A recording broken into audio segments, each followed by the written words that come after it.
The first thing Miss Beatrice Ellery learned at Thornmere Hall was that a governess could be dismissed before she had even removed her gloves. The second was that the great houses of England did not need to raise their voices to make a woman feel small. Yorkshire, 1858. The carriage that brought her from the village had climbed nearly 2 miles of wet road before the estate appeared through the grey morning, its towers rising above the mist like old judgment. Thornmere Hall was not beautiful in any gentle way. It was vast, dark-windowed and severe, built of stone the colour of cold pewter, with a front entrance wide enough for dukes, bishops, and visiting princes. Miss Beatrice Ellery was taken around to the side. The driver set down her trunk near a servant's door, touched his cap without quite meeting her eyes, and drove away before she could ask whether this was the proper entrance. She already knew the answer. A governess belonged between thresholds, too educated for the kitchen, too poor for the drawing-room, too necessary to be ignored entirely, and too inconvenient to be treated as a guest. She stood for one measured breath with her reticule in one hand and her mended trunk at her feet. Her best dark blue gown had been turned twice at the hem. Her gloves had been darned so neatly that only a lady would notice. Her bonnet ribbon was clean, though not new. None of these things mattered if she stood straight. Her father, the late Reverend Ellery of St. Anne's in Kent, had taught her that dignity cost nothing until the world tried to take it. The side door opened. A tall woman in black bombazine looked down the step as if Beatrice were a parcel delivered at an inconvenient hour. Miss Ellery? Yes, Mrs. Finch, housekeeper. The woman's eyes moved over Beatrice's trunk, her gloves, the faint mud at the edge of her skirt. You were expected at 9. The road was soft beyond the village. His Grace dislikes explanations. Beatrice inclined her head. Then I shall not offer him one unless he asks, Mrs. Finch looked at her more sharply, as if she had not decided whether that was impertinence or discipline. This way. The passage beyond the door smelled of beeswax, damp wool, and coal smoke. Somewhere far above, a clock struck the quarter hour, with the heavy patience of an old estate that had outlived generations of women with opinions. Beatrice followed Mrs. Finch through a narrow corridor, past a still room where a maid looked up and quickly looked down again, then toward a staircase hidden behind a green baize door. You will take breakfast in your room or in the schoolroom, depending upon the children's schedule, Mrs. Finch said. You will not dine with the servants. You will not dine with the family, unless specifically requested, which is unlikely. You will write any household requests through me. You will address Lady Honoria Dacre as my lady. You will address His Grace as your Grace. You will not enter the west drawing-room unless summoned. And the children? Lord Edmund Vale is 8. Lady Cecily Vale is 6. They are His Grace's half-brother and half-sister, both under his guardianship. Mrs. Finch paused at the foot of the stairs. Lord Edmund is the heir presumptive until His Grace marries and has issue. That fact is not to be discussed with the children. Beatrice heard the warning beneath the rule. Children in such houses were rarely permitted childhood without witnesses. I understand. Do you? Mrs. Finch asked, not unkindly, but not gently either. 3 governesses have failed in 14 months. The last one lasted 11 days. Beatrice kept her hand on the banister. Did the children fail them, Mrs. Finch, or did the house? The housekeeper's face did not change, yet something in her eyes did. A door opened somewhere above them. A sharp crack followed, wood against wood, then a boy's voice, high with fury. I hate it. I hate all of it. A softer sound came after, not crying exactly, but the small breath of someone trying very hard not to be heard. Mrs. Finch's mouth tightened. You had better see for yourself. The nursery occupied the east wing, though even there, the rooms had the grand proportions of a house built for display rather than comfort. A fire burned too low behind a brass guard. Shelves of primers, slates, and copybooks lined one wall with military neatness. A globe stood in the corner, dusty along the Atlantic. Near the schoolroom table, a wooden horse lay on its side, with one wheel broken clean away. Lord Edmund Vale stood beside it, pale-haired, narrow-shouldered, and red in the face. His small fists were clenched as if he expected war. Lady Cecily Vale had crawled beneath the table, her fair curls half hiding her face. She held one ribboned shoe in both hands, as though it were the only object in the room that had never disappointed her. At the window stood Lady Honoria Dacre. Beatrice knew her at once, though they had never met. She was the sort of woman who appeared born to inspect weakness. Her silver hair was arranged with severe elegance. Her morning gown was fine enough to make grief seem aristocratic. "So this is Miss Ellery," Lady Honoria said. "Not welcome. Not good morning, this." Beatrice curtsied. "My lady, you are younger than your reference suggested. I am 27. That is young for managing difficult children." Edmund kicked the broken horse. The remaining wheels gave a sad little rattle. "I am not difficult." "You are disobedient," Lady Honoria said, without looking at him. "There is a difference." Beatrice glanced once at the boy, then at the child under the table. "There is, my lady." Lady Honoria's brows lifted. "You agree with me? I agree that words matter." For a moment, the only sound was the low hiss of the fire. Mrs. Finch became very interested in the edge of the door. Lady Honoria turned fully. "House of Vale children require obedience, Miss Ellery, not affection. Affection makes them soft. Softness makes them ridiculous, and ridicule in a family of this rank is a form of ruin." Beatrice felt the old familiar pressure to lower her eyes, to become convenient, to accept the room's opinion of her before she had earned her own. She did lower her gaze, but only to look at the wooden horse. It had been well made once, painted chestnut with a black mane and a proud arched neck. The missing wheel lay near Edmund's shoe. One spoke had snapped. "May I ask what happened?" "He broke it," Lady Honoria said. Edmund's chin jerked up. "It was already stupid. Toys do not become stupid because they break," Beatrice said. "People say that when they are sorry." The boy stared at her, suspicious and startled. Under the table, Cecily's shoe stopped trembling. Lady Honoria's voice sharpened. "Miss Ellery, you were engaged to instruct, not to philosophize over nursery clutter." Beatrice bent and picked up the horse, careful not to handle it as if it were rubbish. "Then I shall begin with observation, my lady. A good instructor must know what has been broken before deciding what can be repaired." Edmund's face changed so quickly that Beatrice nearly missed it. Anger faltered.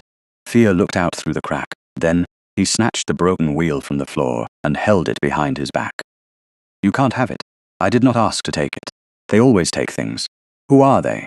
His mouth closed. Beatrice did not press. A child who had been forced to answer too often learned to lie for safety. Instead, she crouched a little distance from the table, not low enough to diminish herself before Lady Honoria, but low enough that Cecily could see her face. "Lady Cecily, I am Miss Ellery. I have been told you are 6. The little girl did not answer. "That is a sensible age," Beatrice continued. "Old enough to know when adults are speaking nonsense, and young enough to be forgiven for saying so." Edmund made a sound that might have become a laugh if he had trusted the room. Lady Honoria did not find it amusing. "That will do." Beatrice rose. "Of course, my lady, you will not encourage familiarity. No, you will not indulge tempers. No, you will not undermine authority in this house." Beatrice looked at Edmund's clenched hands, at Cecily beneath the table, at the little horse missing one wheel. "That depends upon the authority, Mrs." Finch drew in a breath. Lady Honoria went very still. In another house, Beatrice might have regretted the words before they finished crossing the room. Here she regretted only that the children had heard so many colder ones before hers. "I beg your pardon," Lady Honoria said. Beatrice curtsied again, precisely enough to satisfy etiquette, not deeply enough to suggest surrender. "I mean only that a governess must uphold proper authority, my lady. Not fear disguised as discipline." The room seemed to shrink around the sentence. Edmund stopped breathing loudly. Cecily peered from beneath the tablecloth. Lady Honoria's eyes turned from pale grey to steel. "You have been in this house for fewer than 10 minutes. Yes, my lady, and you have already formed an opinion." "No, my lady. I have formed a concern." The silence that followed was not empty. It was crowded with all the women who had stood in rooms like this, and chosen hunger over humiliation, employment over truth, silence over dismissal. Beatrice knew the cost of speaking. She knew the weight of a poor reference. She knew how quickly a household could turn a woman's conscience into a stain upon her character. Yet the boy still held the wheel behind his back, as if it were evidence. The girl still hid beneath a table in her own nursery. If this was to be her first and last morning at Thornmere Hall, she would at least leave having named the wound correctly. Lady Honoria stepped closer. "You will learn, Miss Ellery, that this house has survived by obedience." Before Beatrice could answer, a man's voice came from the open doorway behind them, low, controlled.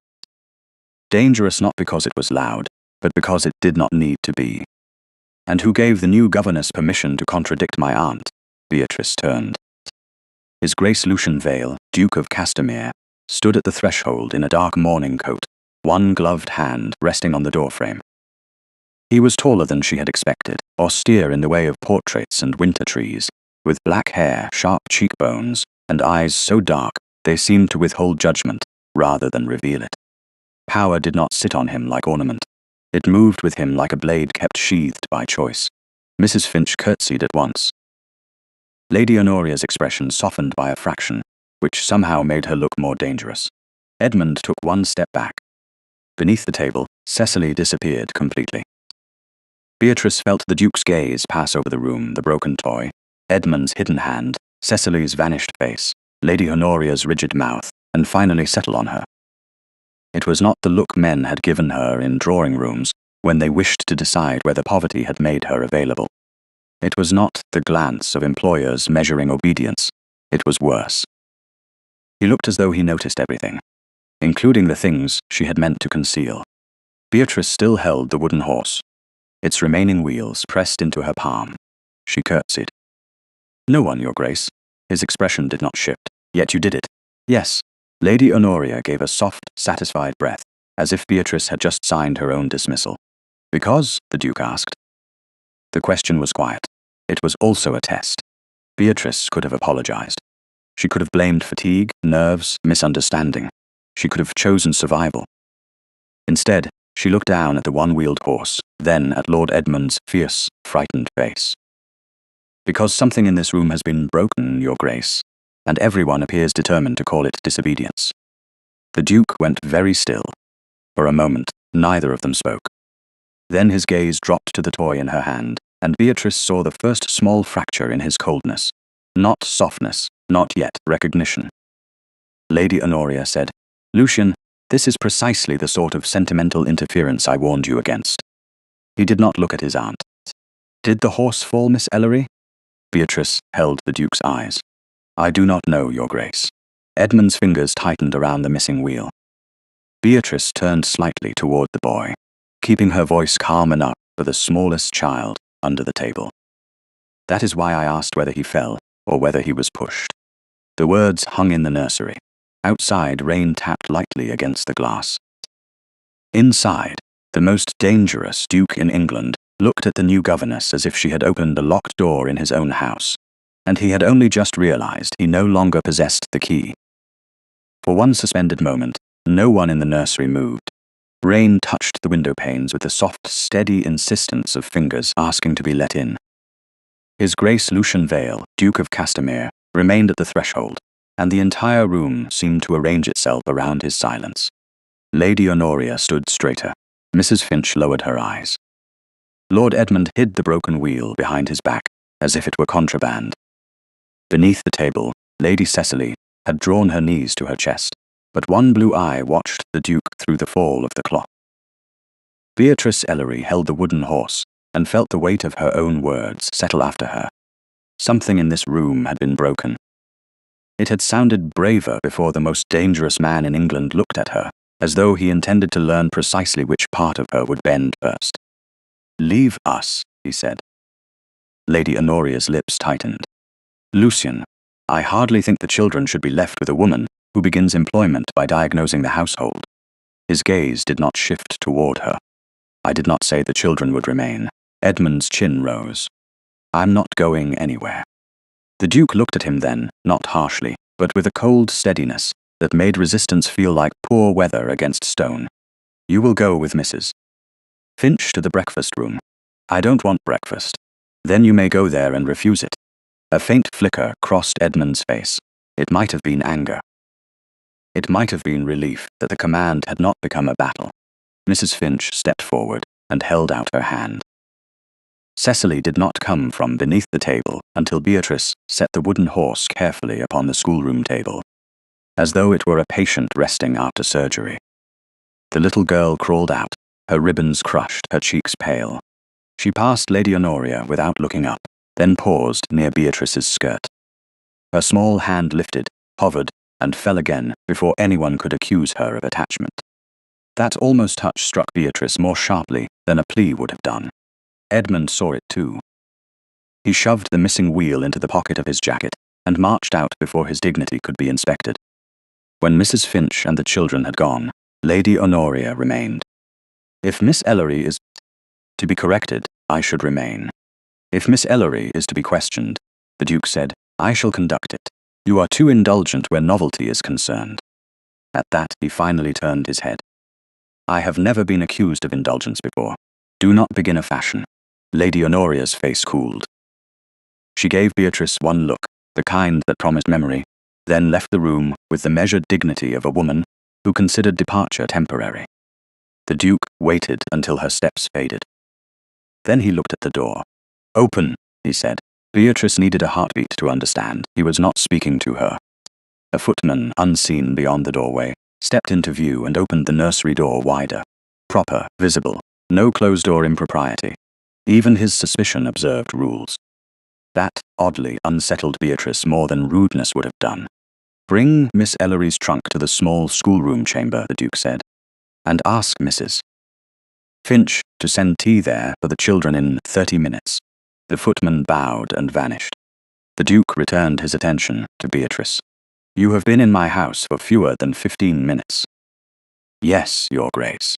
You have contradicted my aunt, questioned the condition of my nursery, and implied that the children entrusted to me have been mismanaged. Not implied, Your Grace. Stillness entered his face. You prefer direct accusation? I prefer accurate language. His gaze sharpened. It was not admiration. She would not flatter herself.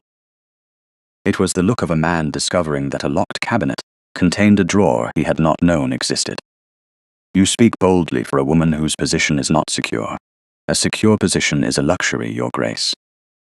A truthful answer is sometimes all one has. He was silent long enough that she heard the fire settle in the grate. Then he crossed the room and stopped beside the schoolroom table. He did not touch the wooden horse. His gloved fingers rested near it, close enough to show he had seen it, far enough not to claim it. Lord Edmund has broken 6 tutors, 3 governesses, 1 French master, and a music instructor who left before luncheon. Children do not break adults, Your Grace. Adults leave when they decide the child is not worth the effort. That is an appealing sentence. It is not meant to appeal. No. His eyes came back to hers. I begin to see that. Beatrice felt the old warning stir inside her. Men of rank sometimes enjoyed contradiction for 10 minutes, as if a poor woman's courage were a parlor trick. They tired of it when courage required them to change. She folded her hands before her, hiding the worn patch at the thumb of her glove. If Your Grace wishes me to leave, I shall do so without complaint. That was not my question. You have not asked one yet. The corner of his mouth did not move, but something in his expression changed by the smallest degree. Come. He turned toward the corridor. The nursery is too full of listening walls. She followed him down the passage, aware of the footman remaining within sight, then along a gallery lined with portraits of Vale ancestors, who looked as though affection had been bred out of them by careful arrangement. At the end of the gallery, the Duke opened the door to his study and stood aside. The door remained open. Beatrice noticed that at once, so did he. You may sit, Miss Ellery. Thank you, Your Grace. She took the chair nearest the door, not the one placed before his desk, like a defendant's seat. His eyes registered the choice. He removed his gloves with precise economical movements and laid them beside a stack of letters sealed in dark wax. The study smelled of leather, ink, and rain-damp wool. It was not untidy, yet it did not feel inhabited. Papers were arranged in obedient piles. Books stood in ranks. A silver letter opener rested at a perfect angle beside a blotter. A room controlled so thoroughly could conceal disorder only by refusing to admit it existed. The Duke took a letter from the top of the stack, read one line, then set it aside without changing expression. Beatrice saw the name before he covered it. Lady Augusta Penrith. Beneath it, in a firmer hand, were the words Alliance Dinner and Suitable Announcement. Something cold and practical moved through her understanding. The children were not merely being educated. They were being prepared for inspection. You read quickly, he said. Heat rose to her cheeks. I read what is placed in front of me, and conclude faster than is safe, only when the conclusion has been waiting. He leaned back slightly. Tell me, Miss Ellery, what have you concluded from one broken toy, one angry boy and one silent girl? That Lord Edmund is praised for control and punished for grief. That Lady Cecily has learned silence is safer than error. That Lady Honoria believes fear produces dignity. That your household is more orderly than well. His face did not harden, it emptied. That was worse. You have an appetite for risk. No, Your Grace. I have experience with rooms where everyone agrees to misname pain. The words landed somewhere neither of them expected. For the first time, his gaze dropped from her face to her hands. She had clasped them too tightly. The glove at her left wrist had shifted, revealing the narrow edge of an old pail mark, before she drew the fabric back into place. His attention caught it. He said nothing. She was grateful and wary. Your last employer described you as unsuitable for delicate households, he said. There it was. Not shouted, not flung. Placed neatly between them like a blade on polished wood. Beatrice straightened. Then your inquiry was thorough. Not yet.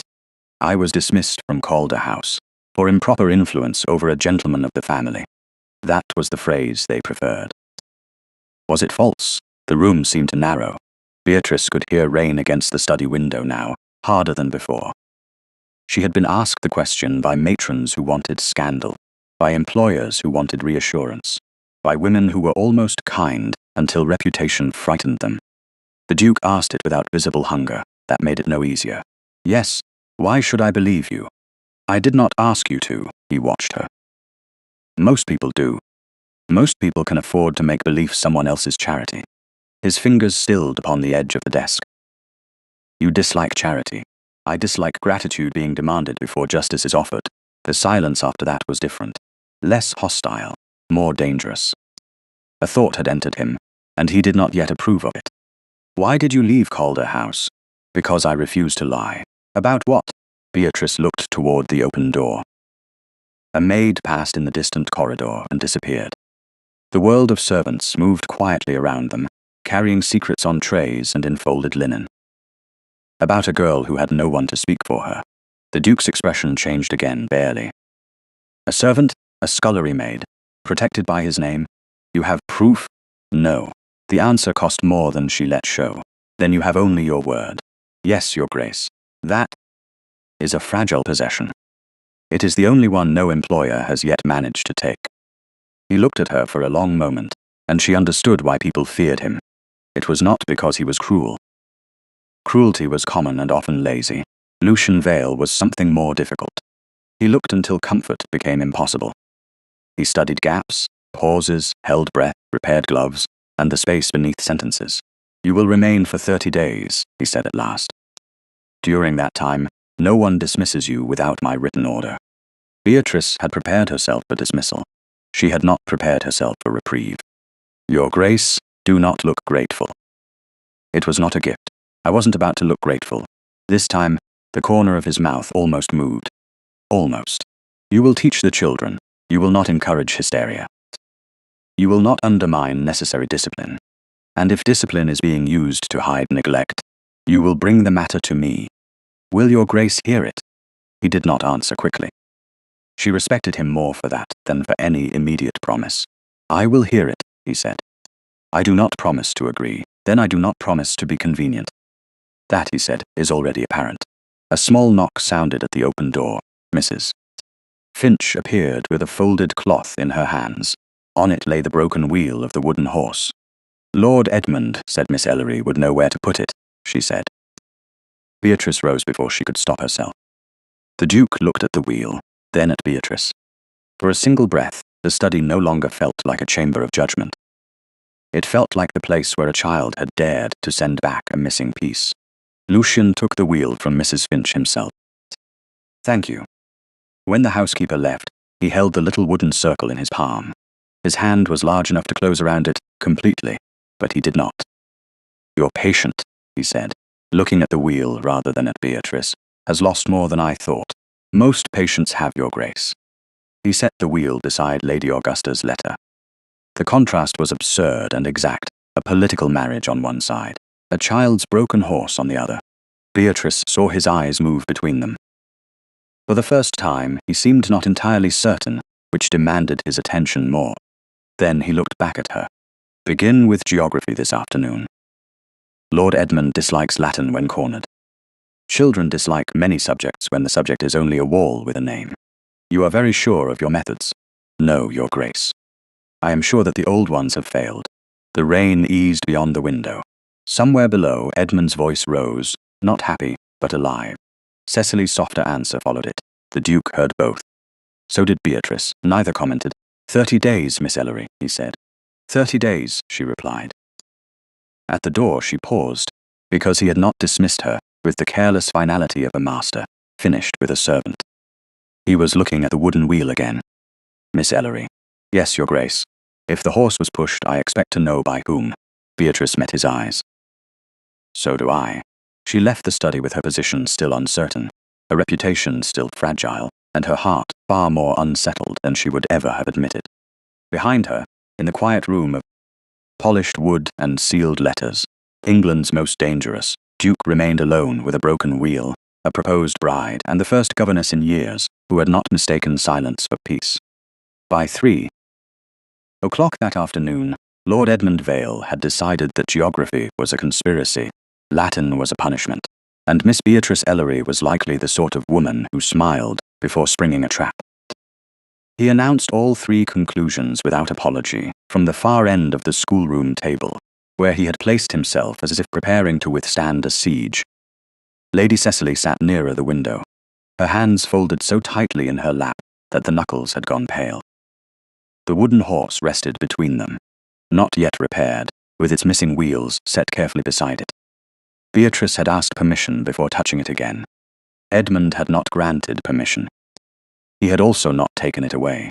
That, in a child who expected every adult to seize what mattered, was a beginning. "We are not doing Latin today," Beatrice said, setting a rolled estate map upon the table. Edmund narrowed his eyes. "Why? Because you dislike Latin when cornered." His expression changed before he could prevent it. "Who told you that? A person who notices more than he says, His Grace?" "Yes." Edmund looked toward the door, then back at her, as if betrayal had arrived in a black morning coat. "He doesn't know anything about what I dislike." Beatrice untied the ribbon around the map. "That perhaps we shall let him be wrong in useful ways." Cecily's lips parted in the smallest possible surprise. Edmund almost smiled, then remembered himself and scowled. Beatrice unrolled the map of Thornmere Hall and its surrounding estate. The paper had yellowed at the edges, and the inked lines of lanes, fields, woods, and tenant farms spread across the table like a kingdom small enough for a child to touch. "This," she said, waiting one corner with an inkstand, "is geography." Edmund leaned forward despite himself. "That's Thornmere. Yes, that's not geography. That's home." Beatrice looked at him with deliberate calm. "A great many people learn the world by first learning what home has done to them." The boy's face closed at once, but not before she saw the sentence strike. She did not repeat it. Repetition could turn truth into pressure. Instead, she pointed to the north pasture. If one wished to travel from the hall to the old mill without using the main drive, which road would one take? "Why would one wish that?" Edmund asked. To avoid being seen, he studied her more carefully. "By whom? That is the question a map cannot answer." His eyes flicked towards Cecily, then to the east wing wall beyond which lay the passage to the portrait room. Beatrice pretended not to notice. "Lady Cecily, would you choose a color for water?" Cecily's hands tightened. "Blue," Edmund said quickly. "She likes blue." "Then Lady Cecily may say so if she wishes." Edmund glared. "She doesn't like being made to talk." "No," Beatrice said. "Most people dislike being made to perform fear." Silence followed. Cecily looked at her folded hands. Beatrice waited. Waiting was not emptiness. Waiting was a chair pulled out for courage. At last, the child reached for a blue pencil from the small wooden box. Her sleeve slipped back just enough to show how thin her wrist was. "Blue?" she whispered. Edmund stared at her. It was the first time Beatrice had heard Lady Cecily choose anything aloud. Beatrice did not praise too brightly. Bright praise could make a timid child retreat from the light. "A sensible choice," she said. "Rivers are often vain about blue." Cecily's eyes lifted. Vain, the word was small, but it was there. Beatrice allowed herself one smile, terribly. They like reflecting the sky whenever they can. Edmund gave a short laugh, then covered it with a cough. "Rivers don't care about the sky. How fortunate you are here to correct me." He reached for a brown pencil. "The old road is here. It goes past the yew walk, then the chapel ruins, then the mill." "Excellent. And what lies east of the yew walk?" Edmund's hand stopped. Cecily's pencil rolled from her fingers. The room cooled without the fire changing. Beatrice could feel the fear before either child named it. She looked down at the map, not at them. "We need not mark it today." Edmund shoved his chair back. "It's only a room. I did not say otherwise. It's just old pictures. Old pictures can be poor company," he swallowed. "They watch." Cecily made a sound so faint it might have been breath. Beatrice turned the blue pencil gently between her fingers. "Some portraits do. Some only look as lonely as the people who hung them there." Edmund's anger wavered. "Aunt Honoria says we must go there every Wednesday to remember what we owe." "To whom?" "The family." "And what does the family owe you?" He stared at her as if the question had no grammar. Cecily looked at the table. "Nothing," Edmund said. "We owe. Children owe." Beatrice felt an old ache move through her, but she kept her voice steady. "Children owe truthfulness when they can manage it. They owe effort when they are taught with patience. They owe courtesy when they are shown the same. They do not owe terror." The last word was too strong. She knew it as soon as it left her. Edmund went white around the mouth. Cecily pushed back from the table and ducked beneath it so swiftly that her chair scraped the floor. Beatrice did not reach for her. "My mistake," she said quietly. That word was heavy. "I should not have dropped it." Edmund looked confused by the apology. "Adults don't say that. Then adults should practice." From beneath the table, Cecily whispered, "Did Mama leave because we were difficult?" The words barely crossed the air. Edmund froze. Beatrice's hand tightened once on the edge of the map. She had expected grief. She had not expected its name so soon. At the half-open door, beyond the green baize screen, a shadow had stilled. Lucian Vale had returned without sound. Beatrice knew he was there. She felt the children know it too, though neither looked up. This answer mattered more because of the witness. It had to be true. It had to be gentle. It had to belong to the children, not to the Duke's guilt. Beatrice lowered herself to the carpet, several feet from the table where Cecily could see her without being cornered. "No," she said. "Your Mama did not leave because you were difficult." Edmund's voice came harsh and quick. "You don't know that. I know that children do not cause death by needing love." His mouth trembled once before fury saved him. She was ill. Yes, Aunt Honoria says Mama exhausted herself. Adults sometimes say cruel things when they are trying not to admit helplessness. Under the table, Cecily's eyes filled but did not spill. She looked tired. Perhaps she was tired and loved you at the same time. Those two truths can stand in the same room. Edmund turned away. His hand went into his jacket pocket, where he kept the broken wheel. Beatrice did not ask for it. "We are finished for this morning," she said softly. "This afternoon, if you wish, we shall mark the river. Only the river." Cecily nodded once. It was enough. Edmund took 2 steps toward the door, then stopped near the horse. "You can keep him," he said, without looking at her. Beatrice did not move too quickly. "The horse? Only to fix." "Not because he's yours." "Of course." He pulled the missing wheel from his pocket and placed it beside the horse. The gesture was clumsy, almost angry, and more trusting than any embrace. Then he walked out. Cecily followed. But at the door, she paused. Her fingers brushed Beatrice's sleeve so lightly that it might have been an accident. It was not. When the children had gone with the nursery maid, Lucian stepped into the schoolroom. He did not apologize for listening. Men like him rarely began with apology. Yet something in his face had altered. The cold lines were still there. The command remained. Beneath it, a man stood very still before a grief he had outsourced to women and schedules. "How long?" he asked. Have they believed that? Beatrice rose from the carpet. Long enough to build lessons around it. His gaze moved to the map, to the east wing, to the little blue pencil abandoned near the river. Lady Honoria considered the portrait room a family discipline. It is not discipline if it teaches a child that love is debt. His jaw tightened. You are very free with correction. No, Your Grace, I am careful with it. That is why you dislike hearing it. For a moment, she thought she had gone too far. The Duke looked at her as if no one in years had risked being exact with him. Then he glanced toward the open doorway, through which his siblings had disappeared. My stepmother died in this house, he said. Their mother, I was in London when it happened. Beatrice heard what he did not say. I was not here, I did not see. I left others to decide what grief should become. Children often blame themselves when adults leave silence in the room. I did not leave silence. His voice was low. I left instructions. Yes, Beatrice said. That may be the problem. He looked back at her. Any other employer might have dismissed her then. Lucian Vale did not. He crossed to the table and picked up the broken horse, turning it once in his hand. Can it be repaired? With patience. That was not my question. It was my answer.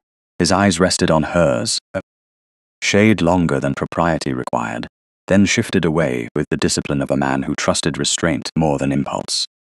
3 governesses, he said, all recommended. All dismissed by my aunt. After the children began to trust them. The silence told her what his pride did not. He set the horse down, more carefully than Edmund had. I shall send for their references. Original references, Your Grace. Not copies passed through interested hands. You are accusing Lady Honoria again. I am asking why a child believes a portrait room can punish him. He absorbed that. Outside, Edmund's voice rose somewhere down the passage. Cecily's answer followed, faint but audible. Lucian turned his head toward the sound. He listened as if it were a language he had once known and misplaced. Miss Ellery. Yes, Your Grace. If my aunt has interfered with those references, I will know. And if she has interfered with the children, his hand closed once around the back of a chair. Not hard enough, then I will know that too. Beatrice should have felt victory. Instead, she felt the danger of hope. It was always dangerous when powerful men began to notice too late. At the far end of the corridor, Lady Honoria stood half in shadow, her gloved hand resting upon Cecily's abandoned blue pencil. She had heard enough. She looked not at the Duke, but at Beatrice, and the promise in her expression was colder than dismissal. It was calculation.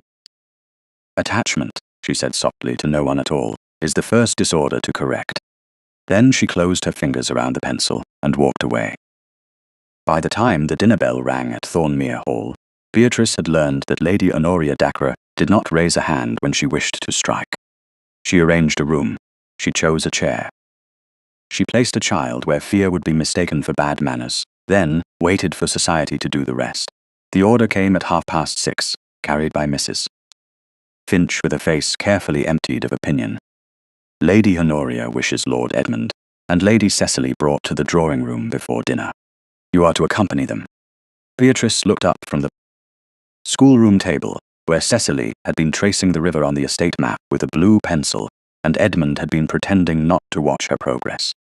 Before dinner, Mrs. Finch's eyes flicked toward the children. Guests have arrived. Edmund's hand closed around the repaired body of the wooden horse, though the wheel still lay apart. I am not going. Cecily put down the pencil at once. Her small shoulders drew inward as if the room had turned cold. Beatrice stood slowly. Who are the guests? Lady Augusta Penrith and her mother, Mrs. Finch replied, and the Earl of Penrith. They are expected to remain through supper. The name passed through the room, like a draught under a door. Beatrice remembered the letter in the Duke's study. Alliance dinner. Suitable announcement. She glanced at Edmund, and saw that he understood more than anyone had told him. Children always did. They learned from pauses, from folded letters, from adults lowering their voices too late. We shall go down, Beatrice said. Edmund looked betrayed. You said we were doing the river. The river will wait. People don't.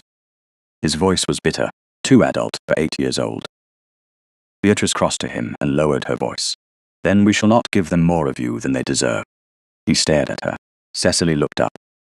Beatrice continued, calm enough for both children. You will enter, offer your greetings, and stand as long as your uncle requires. If anyone asks a question that belongs to an adult, look at me. Edmund frowned. What will you do? Answer as little as possible. He considered this, then shoved the wooden horse into her hands. Hold him. It was not a request. It was trust disguised as command. Beatrice accepted the toy without comment. 15 minutes later, she followed the children down the main staircase for the first time. She had used the servants' stair all day. The difference was not merely width or carpet or polished brass. It was permission. The grand staircase descended beneath ancestral portraits, each veil face pale and commanding above a collar of lace, velvet, or military red. Cecily slowed beneath one portrait of a severe woman with dark eyes. Edmund reached back, not for his sister's hand, but for her sleeve. She took it. Beatrice saw. So did Lady Honoria, who waited at the drawing-room doors in black silk and pearls. Lord Edmund, she said. Lady Cecily. You will remember yourselves. Edmund's fingers tightened on Cecily's sleeve. Yes, Aunt. Lady Honoria's gaze moved to Beatrice. Miss Ellery, you will remain near the door unless needed. As you wish, my lady, and you will not interpret ordinary conversation as injury. Beatrice curtsied. I shall do my best to recognize the difference. Lady Honoria's mouth thinned, but the doors opened before she could respond. The drawing-room blazed with candlelight. Gold-framed mirrors doubled the glow. A low fire burned behind a marble hearth. The air carried the scent of orange peel, polished wood, and expensive perfume. Lucian Vale stood near the mantel with the Earl of Penrith, his face composed into the social expression of a man who could discuss weather as if it were a treaty. Beside the sofa sat Lady Penrith, broad and jewelled, already smiling with the confidence of a woman who believed the evening arranged in her favour. Lady Augusta Penrith stood near the pianoforte. Beatrice saw at once why society would call her suitable. She was fair, graceful, and dressed in pale green silk that made her look almost untouched by ordinary life. Her beauty did not ask for admiration. It assumed it had been paid in advance. Lucian's eyes moved first to the children, then to Beatrice. A pause, small but present, passed between them. Beatrice remained by the door. Lady Honoria made introductions with careful emphasis. Miss Ellery, the new governess. Lady Augusta turned, and her smile warmed by exactly 1 degree. How fortunate! The children must be a considerable responsibility. They are children, my lady, Beatrice said. Yes, of course.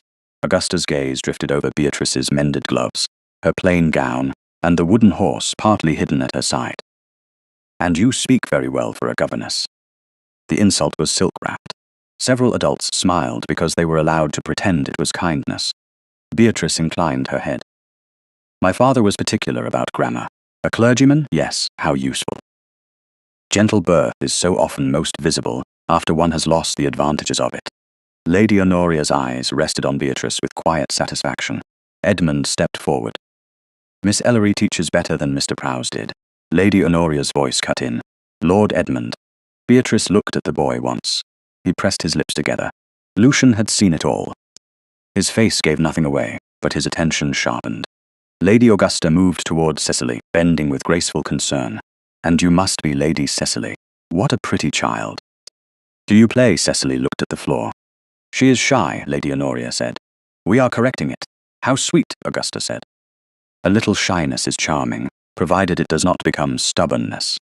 Beatrice felt Cecily's distress from across the room. She did not move. A governess who rushed forward before being called would confirm every accusation waiting in Lady Honoria's smile. Instead, she caught Cecily's eye and touched one finger lightly to the wooden horse. Remember, I am here. Cecily's breathing steadied by a fraction. Dinner was announced, but Lady Honoria requested that the children remain for a few minutes more to greet the Earl properly. A footman brought a tray of water and cordial. The glasses were placed on a narrow table near Edmund. Beatrice saw the danger before it formed. Edmund stood too close to the table, Cecily too close to Edmund, Augusta too near them both. The young lady turned with a soft laugh at something the Earl had said, and her gloved fingers brushed the stem of one glass. It was a delicate touch, almost nothing. The glass tipped toward Edmund's sleeve. He jerked back, struck the tray with his elbow, and water spilled across the polished table and onto Lady Augusta's pale green skirt. The room went silent. Edmund went white. Cecily made a tiny sound. Lady Penrith gasped. Lady Honoria closed her eyes as if grief had become too much for her. "Lord Edmund," she said, each syllable measured for witnesses. "I did not," he whispered.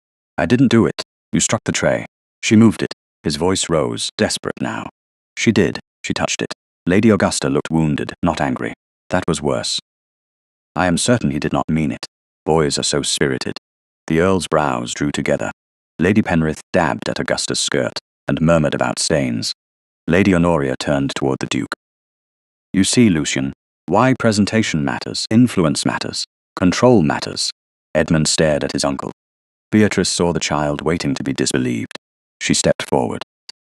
"The fault was mine." Every face turned. Lady Honoria's eyes flashed. "Yours?" "Yes, my lady. I should not have allowed Lord Edmund to stand so near the tray." Edmund looked at her in horror. No, Beatrice did not look at him. If she did, she might break. "The children were under my charge. I accept responsibility." Lady Augusta's wounded expression faltered. It was only for a breath, but Lucian saw it. Beatrice saw him see it. The Duke's gaze moved to Augusta's hand, then to the wet tray, then to Edmund's clenched fists. "How noble," Lady Honoria said softly. "Though one hopes Miss Ellery's tenderness will not teach Lord Edmund that consequence can always be transferred to a paid companion." The words struck cleanly. Paid companion, not teacher, not gentlewoman, not member of the household. A woman who could be placed between a child and shame, because her own dignity was considered cheaper. Beatrice curtsied to the room. "I apologize for the disruption." Edmund's face crumpled with fury he did not know where to put. "Don't apologize. You didn't do it." Lady Honoria snapped. "Enough." The Duke moved then, not quickly. He did not need to. The shift of his attention changed the room before he spoke. "Aunt," Lady Honoria paused. "Lucian, no member of my household is judged for sport at my table." His voice was low, but the sentence carried to every corner of the drawing room. Lady Penrith stopped blotting Augusta's skirt. The Earl looked down. Augusta's eyes widened, not with fear but calculation. Lady Honoria's colour rose beneath her powder. "I was not judging for sport." "Then we are fortunate," I interrupted before the resemblance became exact. Silence. Beatrice felt the force of it through her body. She had been defended before, rarely, and usually as an inconvenience to be resolved. This was different. Lucian had not made her pitiable. He had made the room answerable. He turned to Edmund. "You will go to supper with Lady Cicely. Miss Ellery will take you." Edmund swallowed. "But I said she touched it." "I heard you. 2 words. They changed the boy's face. Not fully, not safely. But enough." Beatrice curtsied again, because without the form she feared the feeling would show. Cecily crossed the room first. As Beatrice turned toward the door, the child's hand found hers beneath the fold of her skirt and held on. No one else saw. Lucian did. His expression did not soften, but something in his eyes darkened, as if the small hidden trust had cost him more than the spilled water. Beatrice led the children out, with the wooden horse tucked under her arm, the drawing room silence following them, like a verdict not yet delivered. Later, when the house had settled, and the Penrith carriage lamps had vanished down the drive, Lucian stood alone in his study with a folded paper brought from the silver salver in the hall. The note had no signature. The hand was neat, slanted, and feminine enough to pretend innocence. "Ask Miss Ellery what happens to gentlemen who notice her." He read it once, then again. On the desk beside Lady Augusta's letter lay the broken wooden wheel. Lucian placed the anonymous note next to it, and for the first time that evening, the Duke of Castamere looked less dangerous than disturbed. By morning, the anonymous note had travelled farther than any signed letter in Thornmere Hall, not in hands, not visibly. It moved in lowered voices, in glances that stopped when Beatrice entered a passage, in Mrs. Finch's careful neutrality when she brought the breakfast tray to the schoolroom. Beatrice did not know the exact words written on the paper, but she knew the taste of a scandal before it reached her. It was metallic, familiar, and quiet. It made people polite in a way that had teeth. Lord Edmund noticed first. He had been drawing the old mill on the estate map with more vigour than accuracy when the nursery maid came in, saw Beatrice, and forgot why she had entered. What did you do? Edmund asked after the maid fled with a curtsy too deep for her station. Cecily looked up from her blue river. Beatrice did not pretend not to understand. Children who had been lied to by adults came to distrust kindness when it avoided truth. Someone has remembered an old unkindness about me, she said. Edmund dropped his pencil. Is it true? The unkindness, yes. The accusation, no. He frowned. That doesn't make sense. Many scandals do not. Cecily's small voice came from behind the map. Will you leave? There it was. Not curiosity. Not gossip. The only question that mattered to them. Beatrice set down the slate she had been holding. I have not been dismissed. That isn't what I asked, Cecily whispered. Beatrice felt the words settle beneath her ribs. She looked at the wooden horse on the table. The body had been cleaned, the wheels still separate, the place where it belonged visible and waiting. No, she said, I won't leave today. Edmund's eyes narrowed. That's not forever. No, it is honest. He looked as if he wished to reject the answer and could not. Before he could speak again, a firm tread sounded in the corridor. The children went still. Beatrice did not turn until the knock came, because a woman in her position survived by observing form even when form was a cage. Enter, she said. The door opened, and his Grace Lucian Vale stood there in a dark coat, his face composed with such severity that even the fire seemed to burn more carefully. His gaze took in the children, the map, the unfinished toy, and Beatrice's ungloved left hand. She had removed the glove to sharpen a pencil. The pale line at her wrist was visible before she could cover it. He saw, of course he saw. Miss Ellery, he said, a word. Edmund stood at once. Why? Because I requested one. Are you sending her away? The question struck the room like a thrown stone. Lucian looked at his half-brother. No. Edmund did not relax. Are you going to ask if she stole something? No. Then what? Edmund, Beatrice said gently. The boy's mouth closed, but his eyes stayed hot. Lucian did not rebuke him. That restraint mattered. Mrs. Finch will sit with you, the Duke said. Miss Ellery will return when our conversation is finished. People say that when they don't mean it, Cecily said. It was the clearest sentence she had spoken in the Duke's presence. Lucian's face altered, barely. Pain passed behind control, and was gone before anyone could accuse it of weakness. Then I shall mean it, he said. Beatrice put her glove back on before following him. The study door was open when she arrived. It remained open after she entered.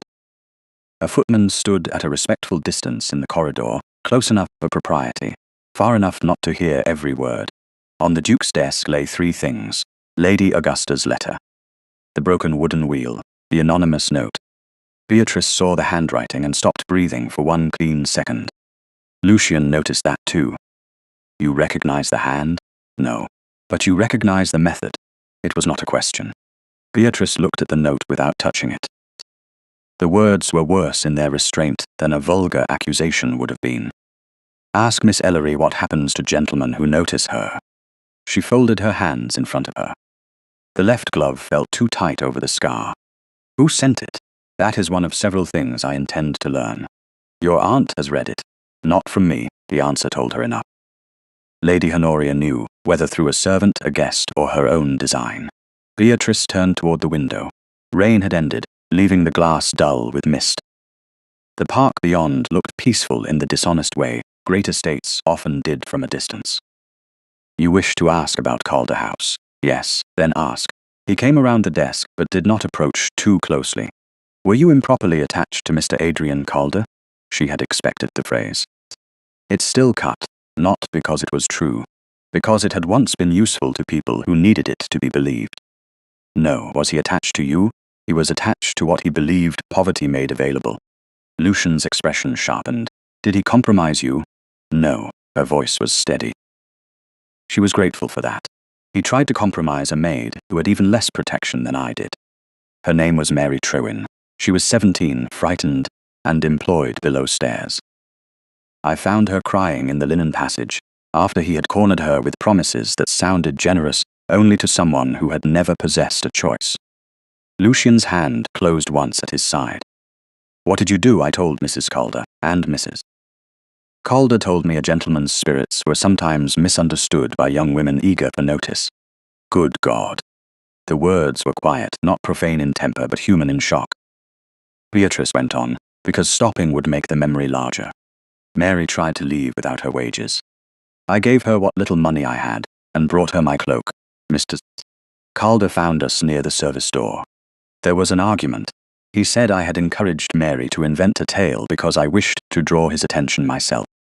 The Duke's jaw tightened. And the scar? Beatrice looked down. The glove hid it now, but concealment did not undo knowing. The cloak caught on a broken latch when I pulled the door open. That is all. It was not all. It was enough. He understood the mercy of omission and did not press. Calder dismissed you. His mother dismissed me. By morning, my reference had been revised. By the following week, the phrase improper influence had travelled to 2 households that had considered hiring me. Mary disappeared. I never learned where she went. And you had no witness. A poor woman's truth requires witnesses. A gentleman's lie requires only confidence. The sentence came out before she could soften it. Lucian turned away for one moment, not to dismiss her, but as if anger required discipline before it could be trusted. When he faced her again, his voice was colder. Why did you not tell me this on the first day? Because men who ask for a woman's shame often call it caution. I asked for the truth. You asked whether you should believe me. His eyes held hers.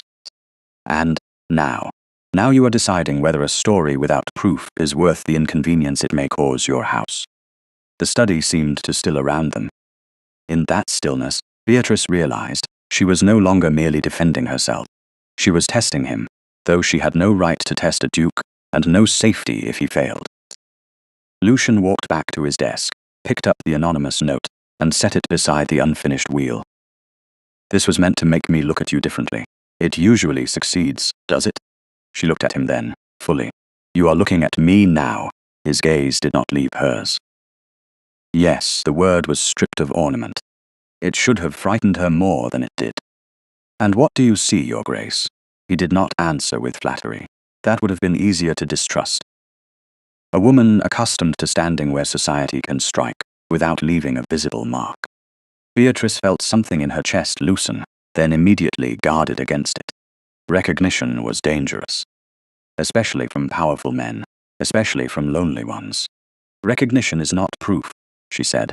No, but it is a beginning. He pulled a sheet of paper from the drawer and reached for his pen. I shall write to my solicitor in London. He will search for Mary Trewin and obtain the original references from Calder House if they can be found. Calder will deny everything, naturally. Mary may not wish to be found. Then she will not be dragged into daylight for my convenience. That answer surprised her enough to silence her. He looked up. You expected otherwise. I have known households where servants were treated as evidence before they were treated as people. This will not be one of them. She wanted to believe him. She refused to spend belief too quickly. And if your inquiry harms your alliance with Lady Augusta. At the mention of Augusta, a shade moved through his expression.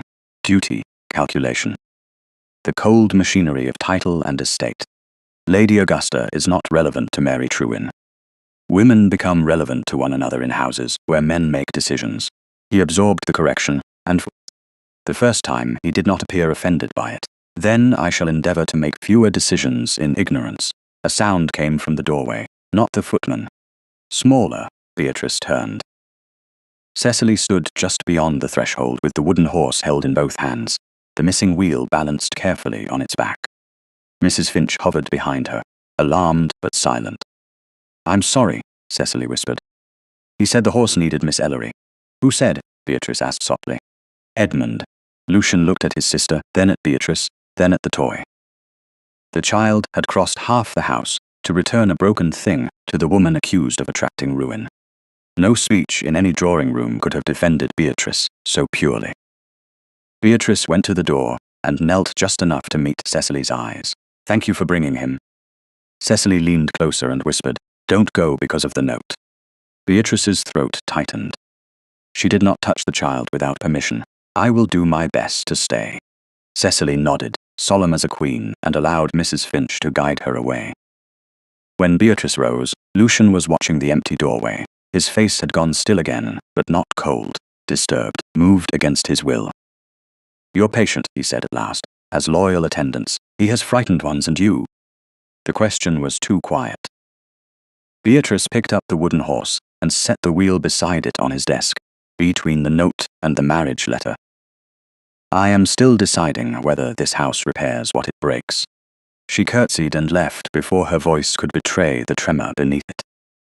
Behind her, Lucian Vale dipped his pen into ink and wrote to London with a hand so controlled it might have been carved from stone. By dusk, a sealed letter rode south toward his solicitor. By nightfall, Lady Honoria Dacre knew of it. And in her private sitting room, with the anonymous note's wording copied neatly in her own book, she smiled as if the first move had gone exactly as planned. The journey to London began before dawn, while Thornmere Hall still lay under a pale mist, and Lady Honoria's windows glowed like watchful eyes above the drive. Beatrice stood beside the travelling carriage, with Lady Cecily's cloak folded over one arm, and Lord Edmund's wooden horse tucked carefully in a small leather satchel. The wheel had been fitted in place at last, though the paint remained uneven, and Edmund had insisted it travel with them, because, as he declared, horses don't like being left behind. It was the first time he had spoken of the toy as if it might choose. Lucian Vale heard the remark from the foot of the steps. He said nothing, yet his gaze moved from the satchel to the boy, then to Beatrice, and in that brief passage she sensed that he understood. The journey was not merely to London. It was away from one arrangement of power, and toward another not yet formed. Lady Honoria descended last, wrapped in black silk and displeasure. I trust Miss Ellery has been instructed that Castamere House is not a nursery experiment. Miss Ellery has been instructed to teach the children, Lucian said. That is all the instruction she requires from this doorstep. Lady Honoria's eyes sharpened, but she turned her attention to Cecily. You will behave with delicacy in London. There will be callers. There will be judgments. Cecily's fingers tightened around Beatrice's glove. Beatrice did not look down. She allowed the child the shelter of her hand without making a display of it. Edmund saw and lifted his chin, as if daring anyone to comment. Lady Honoria did not. That restraint was not mercy. It was postponement. They travelled south in stages, stopping at posting inns where the children were fed in private rooms, and Lucian conducted business by sealed letters with the efficiency of a man who believed all human confusion could be folded, addressed, and sent ahead of him. Beatrice sat opposite the children, making a game of distances and county names when the road grew dull. How far to London? Edmund demanded after the third change of horses. Far enough that impatience will not shorten it, Beatrice replied. That's not an answer. It is the sort of answer adults give when they are tired. Cecily smiled into her muff. Lucian, seated beside the window with a packet of letters in his hand, looked up. Beatrice felt the glance more than she saw it. It held no accusation that time, only attention. By the second evening, Edmund had traced the route on a folded map until the paper softened at the creases. Cecily had named 3 rivers without whispering. Lucian had watched both changes with the guarded stillness of a man seeing proof he had not commissioned. When Castamere House finally came into view in Mayfair, Beatrice understood at once why London servants were said to be colder than country stone. The townhouse did not sprawl like Thornmere Hall. It rose, tall, pale and severe, with black railings and polished steps. It presented itself to the street as a warning that rank could be vertical as well as broad. Footmen in dark livery opened the carriage before the wheels had fully settled. A butler with silver hair received Lucian's hat and gloves as if receiving instruments of state. Beatrice stepped down after Cecily and found herself measured by 3 pairs of servant eyes in less than a breath. Not judged crudely. Weighed. The country governess. The one attached to the children. The one already carrying gossip.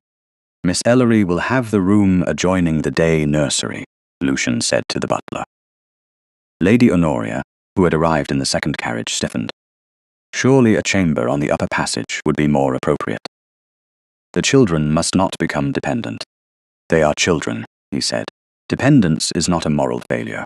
Beatrice looked down before anyone saw the effect of those words on her face. Praise would have been easier to resist. Correction from a powerful man, offered on behalf of children who had not known enough of it, was much harder. The first 2 days in London moved under the pressure of calling cards. They arrived in silver trays, stacked like polite threats. Lady Penrith called. The Countess of Ellingford called. 2 dowagers sent inquiries that were not questions. Each card announced that society had heard something strange was happening in the Duke of Castamer's house. A governess had travelled with the family. A boy once called unmanageable had been seen entering quietly. A silent girl had spoken to a footman without prompting. Such facts were too small for newspapers and too dangerous for drawing rooms. Beatrice kept to the nursery floor unless summoned. Yet gossip climbed stairs better than any servant. On the 3rd morning, she found Cecily standing before the nursery door, dressed for a short walk in Hyde Park, unable to cross the threshold. "The hall is too long," the child whispered. Beatrice glanced down the corridor. It was long, lined with pale wallpaper and gilt mirrors that made even a small girl appear watched from both sides. "Then we shall not think of the whole hall," Beatrice said. "We shall think of the first 5 steps. What if I stop? Then you stop.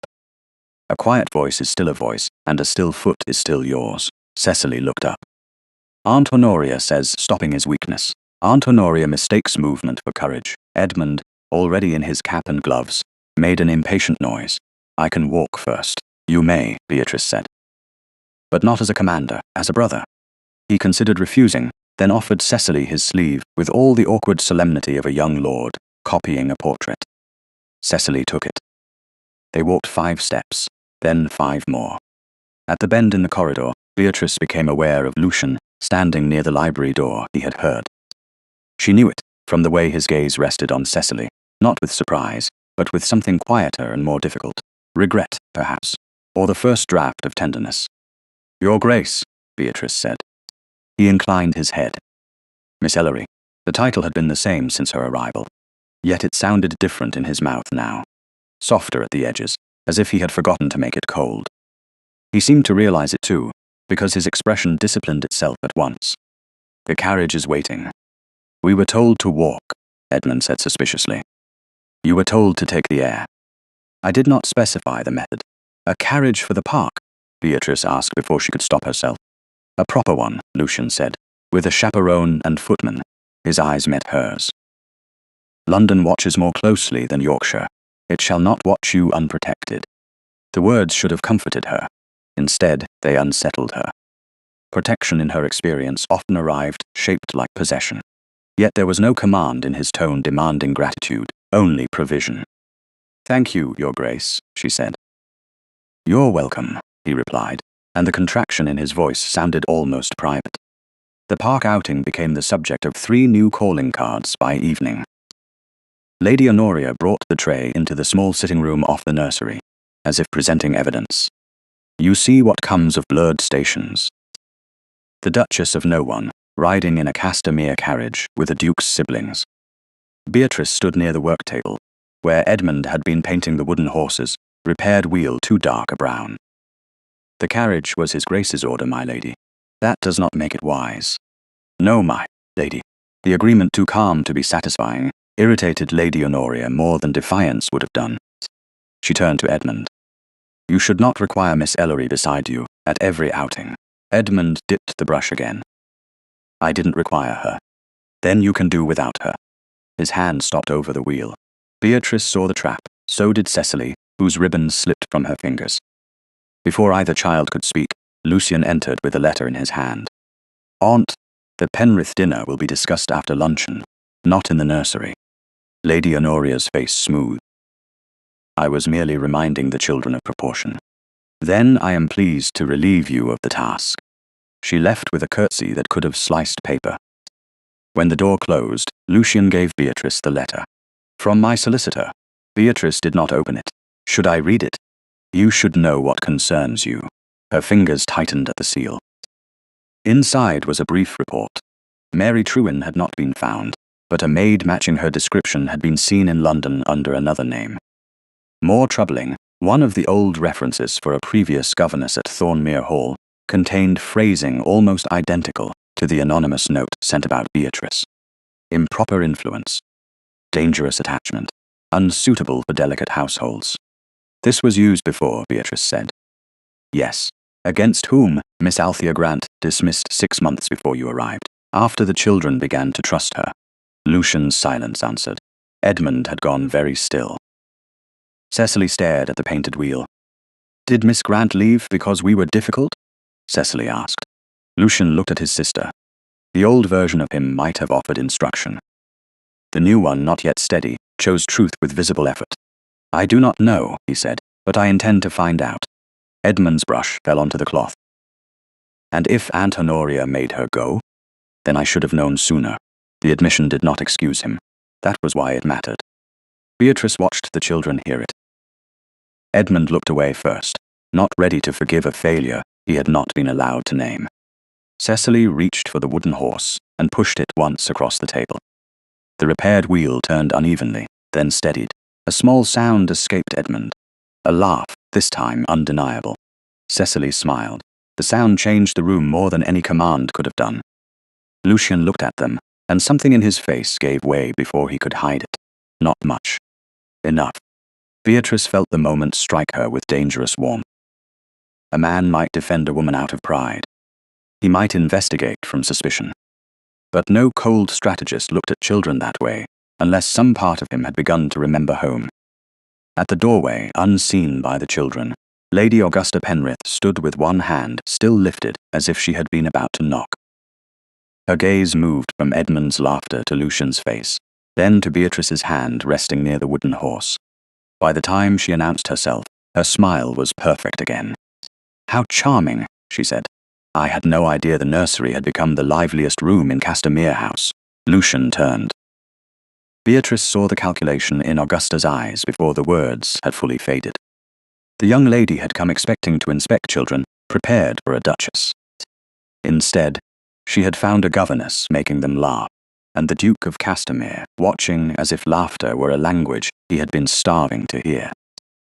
Lady Augusta Penrith did not need to complain about the nursery. To make everyone understand, she had found it offensive. She merely smiled, admired the unevenly painted wheel of the wooden horse, asked Cecily whether she was quite recovered from shyness, and then suggested, with all the sweetness of a sugared blade, that the children might benefit from a little proper society. By evening, Lady Honoria had arranged the matter. There would be a musicale at Castamere House 2 nights later, small enough to be called intimate, crowded enough to be useful. Beatrice was told she would attend only to manage the children. The phrase was delivered by Lady Honoria in the nursery doorway, while Edmund stood beside the map table, and Cecily held a sheet of music so tightly that one corner bent. You will remain near the door, Lady Honoria said. You will not sit among the guests. You will not converse unless addressed. Lady Cecily will play one simple piece. Lord Edmund will greet properly and remain quiet. Edmund muttered, like a chair. A chair, Lady Honoria replied, would at least not contradict. Beatrice felt the boys stiffen. She folded the repaired horse's reins, which were made of narrow black ribbon, and set the toy out of reach of his temper. Lord Edmund understands, she said before he could answer. He does, Lady Honoria's eyes cooled. How swift your influence has been, Miss Ellery. Children often understand more quickly when they are not humiliated first. Cecily's gaze flew to Beatrice's face. Edmund looked as if he wished to applaud and feared the consequences. Lady Honoria smiled. Take care. A governess praised for courage is usually being prepared for unemployment. She left before Beatrice could respond. The room breathed again after her departure, but not easily. Cecily looked down at the music. I don't want to play. Then we shall not begin with playing, Beatrice said. We shall begin with turning pages. That's not playing, no. It is entering the room by a smaller door. Edmund came closer. Will they laugh if she stops? Beatrice smoothed the bent corner of the sheet. Some people laugh because silence frightens them. That does not make them powerful. It makes them loud, yes, she said. And loud is not the same as right. On the night of the musicale, Castamere House glittered with candles, polished shoulders, diamonds, and old opinions disguised as conversation. Beatrice entered behind the children and felt the room find her. It was not a single stare, it was worse. 100 small measurements touched her gown, her gloves, her plain hair, her position near the door. She was close enough to be useful, too far to belong. Lady Augusta stood near the pianoforte in ivory silk, looking as if moonlight had been tailored to fit her. Lady Honoria sat beside Lady Penrith, her fan half open, her gaze fixed upon Cecily. Lucian stood near the mantel, speaking with the Earl of Penrith and two older gentlemen. But his attention moved at once when the children entered. Beatrice saw it. So did Augusta. Lady Cecily, Augusta said, crossing with graceful warmth, we are all eager to hear you. Cecily's fingers tightened around Beatrice's hand. Lady Honoria's fan snapped once. Miss Ellery, you may release Lady Cecily. She is not an infant. Beatrice withdrew her hand. Cecily's face lost colour. Edmund stepped nearer his sister. She doesn't have to play if she doesn't want to. Lord Edmund, Lady Honoria warned. A lady in violet satin leaned toward another and murmured just loudly enough.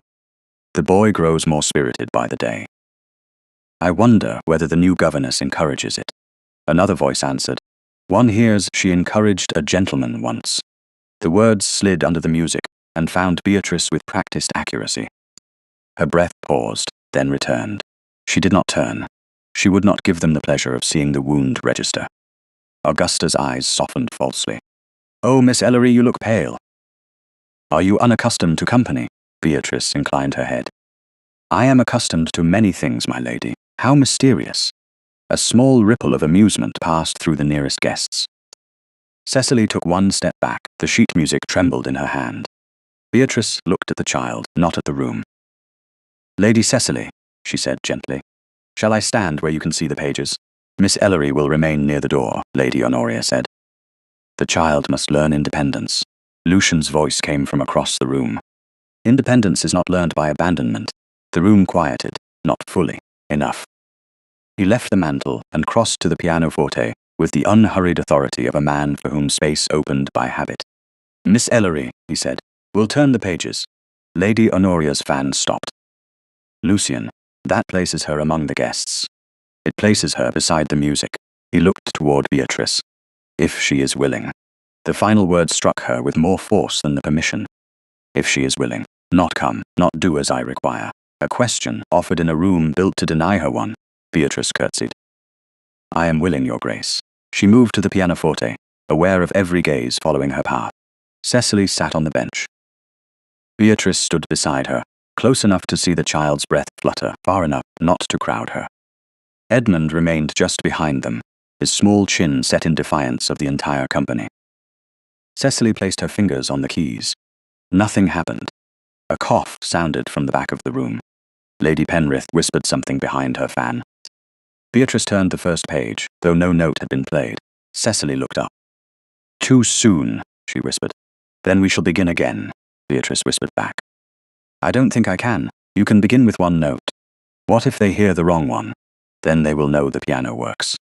Cecily's mouth moved, almost a smile. She played one note. Then another. The melody began thinly, like a thread drawn through a needle, but it held. Beatrice turned the page at the proper moment. Her glove brushed the edge of the paper. At the same instant, Lucian reached to steady the candle on the pianoforte, where melting wax had begun to lean toward the music.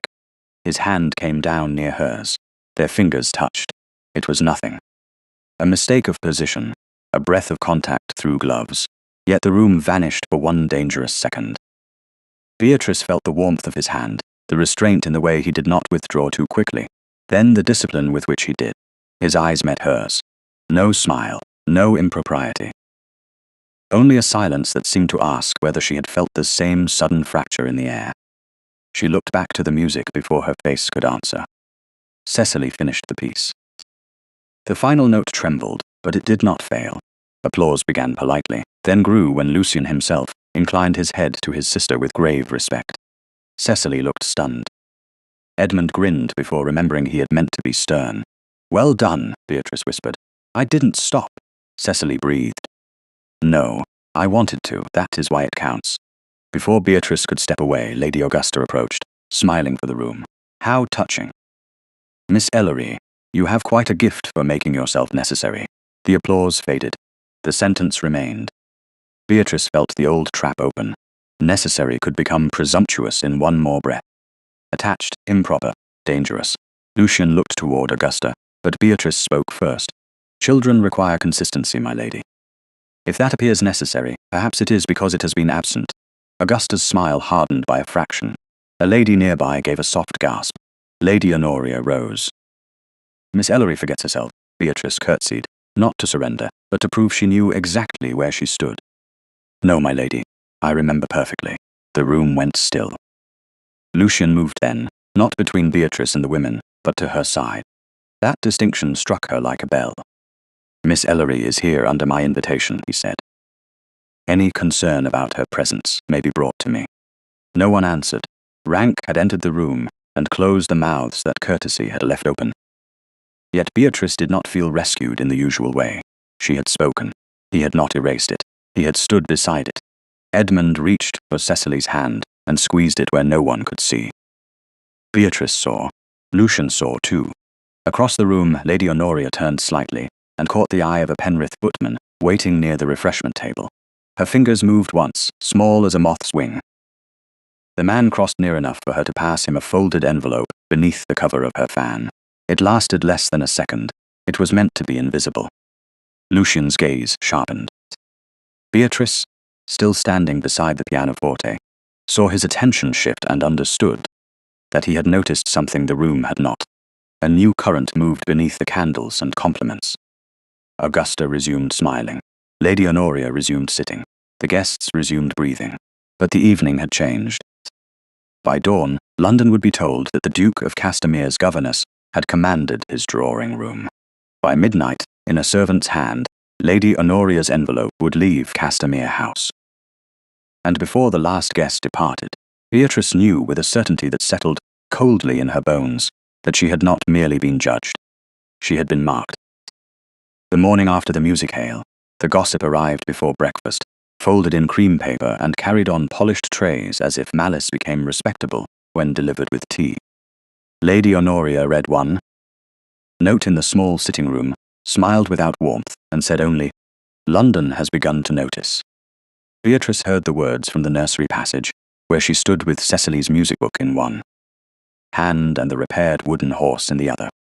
Edmund leaned past her shoulder. "Notice what?" "The wrong things," Beatrice said. "That is what London often does first." Cecily looked toward the stairs. "Will they come here?" "Yes, all of them, not all. Only the ones who believe curiosity is a virtue." Edmund made a face. "That sounds like Aunt Honoria." Beatrice should have corrected him. Instead, she set the horse on the nursery table and looked at the wheel. It turned more smoothly now, though one dark stroke of Edmund's paint marked the rim like an old bruise. "Tonight," she said, "you will both remain steady." "For Lady Augusta?" Edmund asked. His dislike was no longer disguised. "For yourselves." The Alliance dinner had been planned as a quiet affair, which meant only 16 people would be present to witness whatever Lady Honoria wished witnessed. By late afternoon, Castamere House had become a machine of preparation. Footmen moved through corridors with silver. Maids carried flowers into the dining room. The butler inspected glass, as if each goblet might betray the family. Beatrice kept the children upstairs until the last possible minute, teaching Cecily how to breathe before entering a room and reminding Edmund that truth shouted in anger was easier to dismiss than truth spoken clearly. "So I must speak like His Grace?" he asked. "Not exactly." "Why?" "Because His Grace has had more practice frightening people." Edmund grinned despite himself. The smile faded when Lady Honoria entered without knocking. She wore black silk again, but tonight a pearl brooch rested at her throat, pale and perfect against the dark. Behind her stood Lady Augusta, dressed in silver-grey satin, with a matching pearl brooch pinned near her shoulder. The resemblance was not accidental. Lady Augusta's gaze moved at once to Beatrice. "How busy the nursery always is. One might think it the heart of the house." "Perhaps it should be," Beatrice said. Lady Augusta laughed lightly. "What a pretty sentiment." Lady Honoria's expression did not move. "The children will come down after the soup course. Miss Ellery, you will wait in the passage until sent for." Edmund's shoulders tightened. "She should come with us.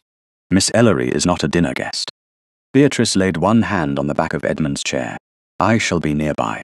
Lady Augusta stepped closer to the table. She picked up the wooden horse before Beatrice could prevent it, turning it delicately between gloved fingers. "How sweet." Is this the famous creature? Edmund's face went hard. Put him down. Lord Edmund, Lady Honoria warned. Augusta set the horse back with practiced innocence. Forgive me. I had no idea he had rank. Beatrice looked at the toy, then at Augusta's glove. A faint dusting of dark paint marked the silver kid. Augusta noticed too. For 1 second, irritation flashed behind the beauty. Then she smiled. I must change my gloves before dinner. She left with Lady Honoria. Beatrice watched the door close, and a small unease moved through her. It was too small to name, that made it dangerous. Dinner unfolded below in waves of restrained laughter, porcelain, and rank. Beatrice waited in the passage with the children, close enough to hear voices through the dining room doors. The Earl of Penrith spoke of duty. Lady Penrith spoke of family stability. Lady Honoria spoke of children needing a firm feminine hand, and though she did not say Duchess, the words sat beneath every sentence. Lucian's responses were brief, controlled. Too controlled, perhaps. At last, the doors opened. A footman beckoned. Beatrice entered behind Edmund and Cecily, stopping where a governess should stop, just inside the boundary of usefulness. The dining room glittered. Lady Augusta sat at Lucian's right, her silver gown shining beneath the candles. The pearl brooch was no longer on her shoulder. Beatrice noticed because the empty place on the satin looked intentional. Lady Augusta touched her bodice suddenly. Oh, the table quieted. Lady Penrith turned. Augusta, my brooch. Augusta's hand moved with delicate confusion. It was here. The Earl frowned. Lady Honoria rose at once, too quickly for surprise. Perhaps it slipped. Footmen looked beneath chairs. Lady Penrith pressed a hand to her throat. It was your grandmother's. Augusta gave a soft laugh that almost broke. I am sure it is nothing. Her eyes lifted and found Beatrice. Not long, long enough. Lucian saw the glance. Beatrice saw him see it. No one leaves the room, Lady Honoria said, her voice full of sorrowing authority. For Lady Augusta's peace of mind, Edmund stepped close to Beatrice. Cecily's hand found her skirt. Lady Honoria looked toward the butler. Search the immediate rooms. Lucian's voice cut across hers, with care. The butler bowed. Minutes passed. They lengthened under candlelight. Guests murmured in tones meant to sound sympathetic, and managed only to sound eager. Beatrice stood still. She had learned long ago that in rooms where one was being measured, movement became confession. A footman returned carrying a small sewing box. Beatrice recognized it before he reached the table. Her box, plain walnut, kept in the small room adjoining the nursery where she mended gloves and ribbon and Edmund's torn cuffs. The butler's face had gone grey. Your Grace. Lucian did not move. Open it, the lid lifted. Inside, among spools of thread and a folded square of linen lay Lady Augusta's pearl brooch. The silence was not empty. It was hungry. Cecily made a small sound and pressed closer to Beatrice. Edmund exploded. She didn't take it. Lady Honoria's face arranged itself into pain. Lord Edmund, this is not the moment. She didn't. Enough, Lady Honoria said. Miss Ellery. Beatrice stepped forward because refusing would be read as guilt. Her heart beat hard, but her hands were steady. That mattered. She had not stolen jewels. She had not stolen attention. She had not stolen children's trust. And yet here stood the old machinery again, polished and ready. My lady, she said. Lady Penrith stared as if poverty had finally confirmed itself. The Earl looked uncomfortable, which was not the same as just. Lady Augusta's eyes shone. I do not wish to accuse anyone. Truly I don't. Edmund said, then don't. A few guests gasped. Lady Honoria turned to Lucian. You see the influence. Lucian's gaze remained on Beatrice. Miss Ellery. She knew what he was asking. Explanation, defense, proof conjured from air. She gave him something else. Search my room fully, Your Grace. The room shifted. Lady Honoria blinked. That will not be necessary. It is necessary, Beatrice said. Search my room. Search the nursery. Search the passage between Lady Augusta's chamber and the schoolroom. Search the hands of those who knew where my sewing box was kept. Lady Augusta went still. Very slightly. Not enough for most people. Enough for Lucian. His eyes moved to the silver glove now folded in Augusta's lap. One fingertip bore the faintest stain of dark paint. Beatrice saw it too and understood. The wooden horse, the glove, the mark. A path had been made, but not cleanly. Lady Honoria recovered first. Miss Ellery, innocence is not proven by theatrical boldness. Nor is guilt proven by convenient discovery, my lady. The sentence struck the table. Lady Penrith inhaled sharply. The Earl looked at Lucian, suddenly aware that the room belonged to a duke, not to offended guests. Lucian stood. He did not raise his voice. He did not need to. No outside authority will be summoned. To Lady Honoria's lips parted. Lucian, this will be handled within my house with Mr. Halvers, my solicitor, present when he arrives from London tomorrow. You would delay justice? Lady Penrith asked. I would prevent performance from being mistaken for justice. His gaze swept the room, and several guests looked down. Then he turned to Beatrice. Until the matter is clear, Miss Ellery will remain at Castamere House. It was meant as protection. Beatrice understood that, but she also felt the room seize upon it. Remain, kept, watched, suspected. Lady Honoria's eyes lowered, hiding satisfaction. Cecily suddenly stepped forward with the wooden horse clutched in both hands. No one had seen her take it from the passage table.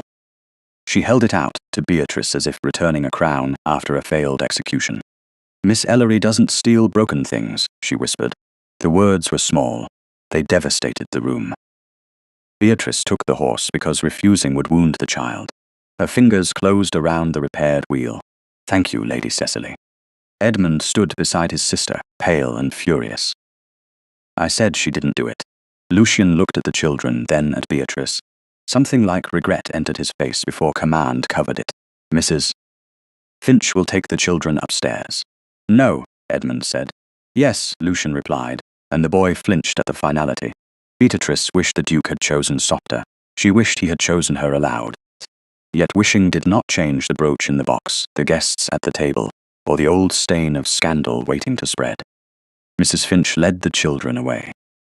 Cecily looked back once, her eyes bright with unshed tears. Beatrice remained standing in the dining room, holding a wooden horse while pearls gleamed from the sewing box like little white witnesses that had been taught to lie. Lady Honoria's voice softened for the guests. How distressing for all concerned. Lucian did not answer her. His gaze stayed on Beatrice, searching her face, as if the truth might have left a visible mark. You will have fairness, he said. Beatrice met his eyes. I would rather have trust, Your Grace. For the first time since the brooch had been found, the Duke had no immediate reply. And in that silence, Lady Honoria's victory began to breathe. By the next morning, fairness had become a door. Beatrice was allowed to see, but not pass through Mr. Halvers, the Duke's solicitor, arrived from Lincoln's Inn shortly after 10, a spare man with careful eyes, and a leather case that made several servants suddenly remember urgent duties elsewhere. He questioned footmen, maids, the butler, and Mrs. Finch in a small parlour with the door left open. He inspected the sewing box, the pearl brooch, the corridor outside Beatrice's chamber, and the passage leading from Lady Augusta's guest room toward the back stair. He took notes in a neat hand. He did not accuse. That should have comforted her. It did not. A woman could be ruined by politeness as easily as by shouting if the final word still belonged to other people. Beatrice waited in the schoolroom with Lord Edmund and Lady Cecily, though the children did not study. Edmund stood at the window, his arms folded so tightly that his shoulders rose. Cecily sat on the carpet beside the wooden horse, one finger moving the repaired wheel back and forth in a slow, anxious rhythm. They think you did it, Edmund said. Some do, His Grace doesn't. Beatrice looked at the slate in front of her. It was blank. His Grace is investigating. Edmund turned. That isn't the same thing? No, it was not. The truth of it landed too sharply for answer. Before Beatrice could respond, Lady Honoria entered with Miss Dobb, a thin woman in brown wool with a pinched mouth and a stack of primers clutched to her chest.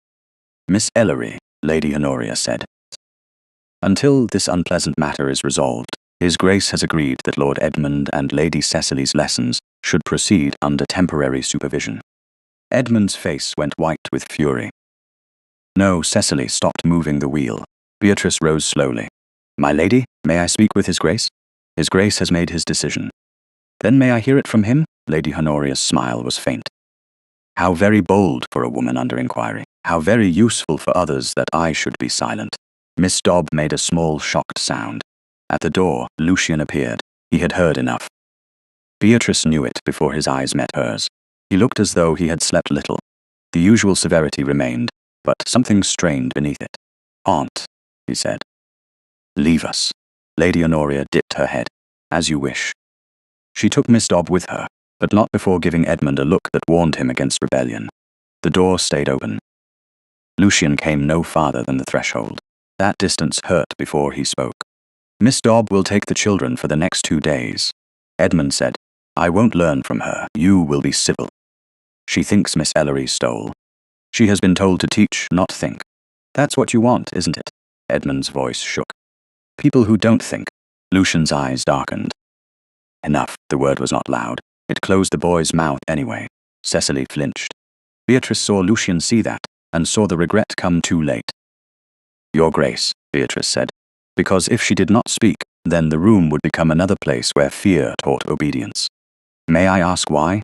He looked at her. "Because every hour you remain visibly attached to the children gives Lady Honoria, Lady Penrith, and half of London more material to use against you." "Against me, yes, or against themselves," his jaw tightened. "This is protection." "No, Your Grace. This is distance arranged to resemble protection." Edmund drew in a breath. Cecily looked at Beatrice with wide, frightened eyes. Lucian stepped into the room, then stopped himself, as if proximity had become another impropriety to manage. "You are under suspicion. I am under attack, which is precisely why you must not give them the image they want. A governess clinging to a duke's household, defended by children, surrounded by whispers. It will confirm every poisonous thing they have implied. Then you believe their poison has the right to arrange my movements." His face went still. "Do not mistake strategy for distrust. Do not mistake control for care." The words struck him. Beatrice saw it. She did not soften them. If he had struck her pride in public, she might have forgiven him more quickly. But he had touched the place where the children had placed their trust, and he had done it with the calm conviction of a man certain he was being wise. "You will remain in the house," he said. "You will not be dismissed, Mr. Halvers," continues his inquiry. "No accusation will be accepted without proof. And the children," he looked towards Cecily, whose hand had closed around the wooden horse. "They will be taught. They will be told I left them." No, but his denial came one breath too late. Lady Honoria's voice floated from the corridor, smooth as black silk. "Children must learn that affection cannot always govern duty." Edmund lunged toward the door, but Beatrice caught his sleeve. "Not hard. Enough. Do not give her your anger," she whispered. "She knows how to spend it." He trembled under her hand. Lucian watched the exchange, and for the first time his wrong choice looked back at him through a child's pain. Yet he did not reverse it. Pride, fear, and strategy held him where tenderness should have moved him. By noon, Beatrice's books had been removed from the schoolroom table and placed in the small chamber adjoining the nursery. By 1 o'clock, Miss Dobb's dry voice recited dates through the wall, while Edmund refused to answer, and Cecily said nothing at all. By 2, Lady Honoria had made certain 2 callers heard that Miss Ellery had been temporarily relieved from influence over the children. Influence, not lessons, not care, influence. The word would travel. Beatrice sat alone with her sewing basket and felt the old machinery closing in. Then she looked at the pearl brooch's linen wrapping, which Mr. Halvers had left for her to identify. He had asked whether it belonged to her. It did not. The linen was finer than anything she owned, but along one corner, caught in the hem where it had been hastily folded, was a single thread of blue-green silk. Not green, not silver. Blue-green, rich as peacock feathers. Beatrice stilled. Lady Augusta had worn silver-grey at dinner, but at the music-hall 2 nights before, she had carried a shawl embroidered in that precise shade. More importantly, the paint on Augusta's glove had come from touching Edmund's wooden horse in the nursery.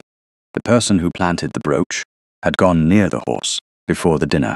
Beatrice rose. Waiting to be vindicated had never saved a poor woman.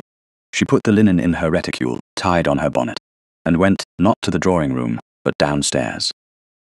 The servants' hall hushed when she entered. It was not hostility, not exactly, it was fear.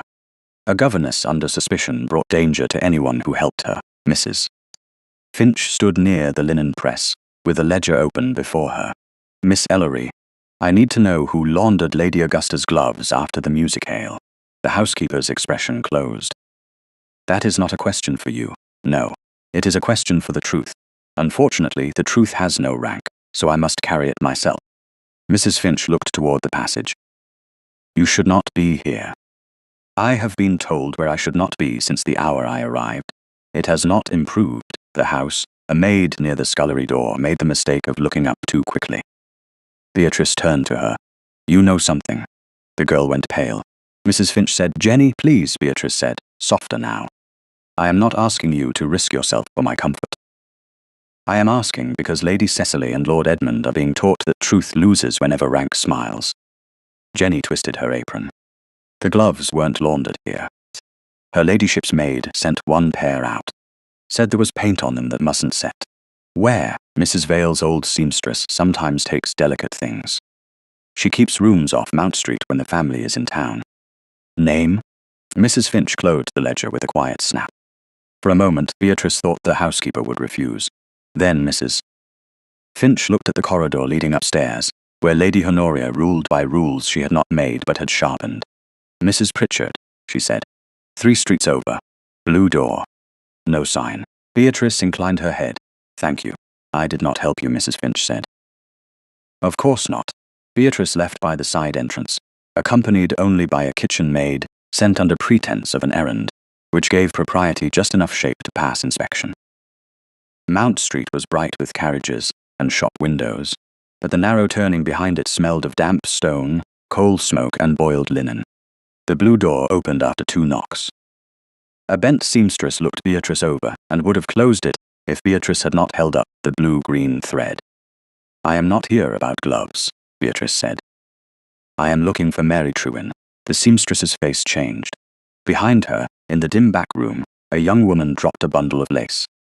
She was older than 17 now, thinner, with tired eyes and hands roughened by work, but Beatrice knew her before the woman whispered her name. Miss Ellery? The world narrowed to that voice. Mary Trewin stepped forward, as if from the other side of a locked past, and Beatrice understood at once why the girl had never written. Fear had followed her all the way to London.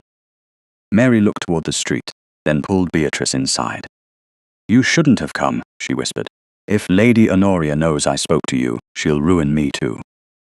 Mary Trewin had learned to make herself small, in rooms where survival depended upon being overlooked. She stood in the back chamber of Mrs. Pritchard's workroom with a bundle of lace at her feet, her hands pressed together so tightly that every knuckle showed pale against work-ruined skin. The room was narrow, warm from the iron stove, and crowded with half-finished gowns whose silk sleeves hung from hooks like elegant ghosts. Outside, wheels rattled along Mount Street.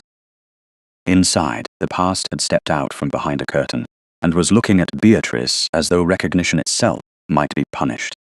You shouldn't have come, Mary whispered again. I didn't know where else to go, Beatrice said. You were the only person who knew what happened at Calder House. Mary looked toward Mrs. Pritchard, who had closed the blue door and set herself beside it with the grim resignation of a woman who had lived long enough to know truth, rarely entered by invitation. I know, Mary said. That's why I stayed lost. The words were not cruel, they were exhausted. Beatrice felt them as she might have felt cold water over an old scar. She had imagined Mary dead, distanced, married unhappily, sent overseas, or buried under some new name. She had not imagined this precise thing. The girl alive and near enough to London society to mend its gowns while hiding from the same people who wore them. Lady Honoria knows where you are, Beatrice asked. Mary's eyes filled with fear before her mouth answered. She found out last month. Her woman came with a gown and recognized me from Calder House. After that, Lady Honoria sent for me. She said if I remained sensible, she would not speak of old matters. She has my last good character in her desk. Without it, no respectable house will hire me. Mrs. Pritchard made a low sound. Respectable houses are often the least respectable places in England. What did Lady Honoria want from you? Beatrice asked. Mary swallowed. Silence first. Then a note. The anonymous note. Mary nodded. She had me copy a phrase from an old letter. She said it was merely to test whether His Grace would be prudent. I didn't know it would be used against you so directly. I swear I didn't. I believe you. Mary stared. You shouldn't. I know what it is to choose between truth and bread. That struck harder than accusation. Mary covered her mouth. Beatrice stepped closer, but did not touch her. Permission mattered most to those who had been denied it. Mary, I need to know about the brooch. The young woman looked down. Lady Augusta's maid brought gloves here after the music hale. There was dark paint on one finger. She said it came from a nursery toy and had to be cleaned before anyone noticed. She also brought a blue-green shawl with a pulled thread near the fringe. Mrs. Pritchard was out. I mended it. Did she mention the brooch? Not then. Penrith footman came later. I heard him through the curtain. He said, Her ladyship says the box is in the governess's room beside the small work table. I did not know what box. I was frightened. I kept quiet. Which ladyship? I don't know. He said her ladyship. But he wore Penrith livery, and he had an envelope sealed in black wax. Beatrice remembered Lucian's gaze at the music hale, the folded paper passing beneath Lady Honoria's fan to a Penrith footman. A chain formed link by link. Not proof enough for court, enough for a drawing room built on appearances. Will you tell Mr. Halvers? Mary stepped back at once. No, I can't. If I speak, Lady Honoria will say I helped. Lady Augusta will deny everything. Mr. Calder's name may be dragged up again. I will be turned out. I have work here. It isn't much, but it's safe. Safe. The word was so small that Beatrice could have wept over it if she had been alone. Instead, she took the blue-green thread from her reticule and laid it on the cutting table. This was caught in the linen around the brooch. Mrs. Pritchard came closer, squinted, and reached for a pair of spectacles. That is Penrith silk. I matched it yesterday. Mary pressed one hand to her breast. Then you don't need me. I do, Beatrice said, not as evidence to be used. As a person who deserves to stop being held hostage by what they did to us. Mary's eyes shut. For a moment, only the hiss of the iron and the distant street filled the room. Then she opened them. If His Grace protects me, truly protects me, not just until the matter becomes inconvenient, I will speak. I will ask him. No, Mary said, sudden and sharp. Ask yourself first. If he refuses, will you still speak? Beatrice had no answer ready. That was how she knew the question mattered. She thought of Edmund on the schoolroom floor, furious because adults always left. She thought of Cecily holding the wooden horse, as though truth could be carried in two small hands. She thought of Lucian saying fairness when she had needed trust.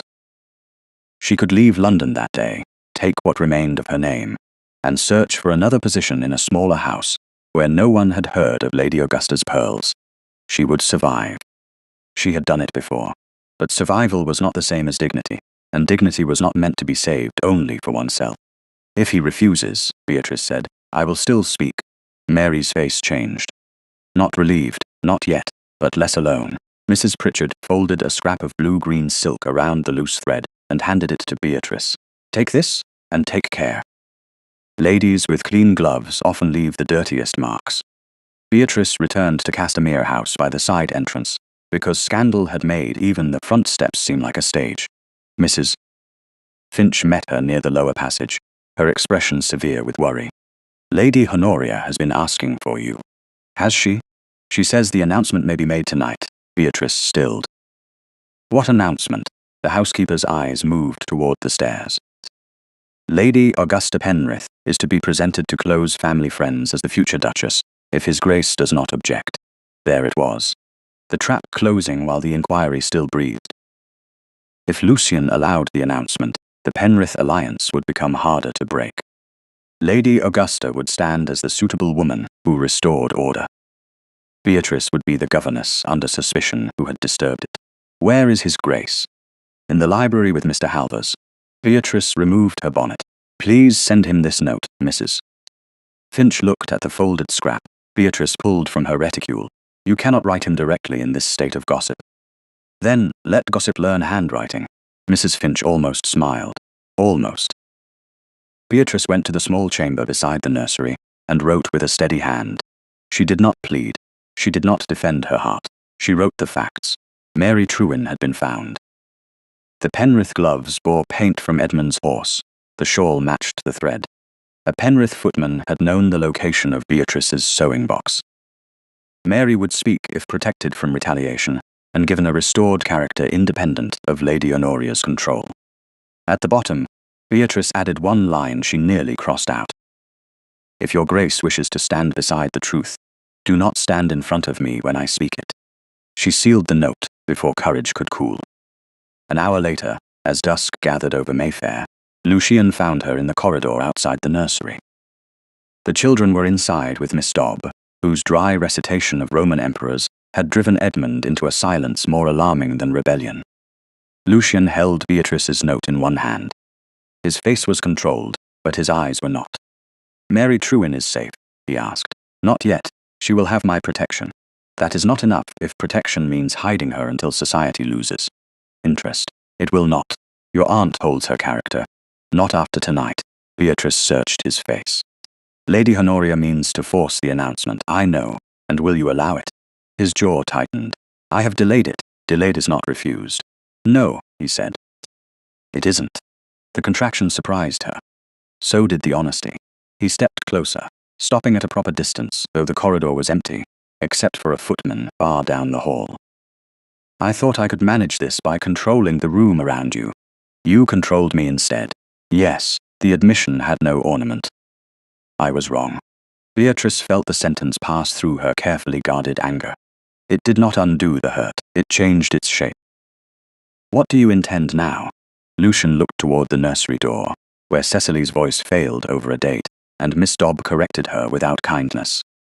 Pain moved through his face and was mastered too late to be hidden. "Tell me how to stand beside you without standing over you." The words were almost exactly what she had needed before the brooch, and that made them harder to receive now. Beatrice looked down at her gloved hands, then back at him. "Bring Mary safely.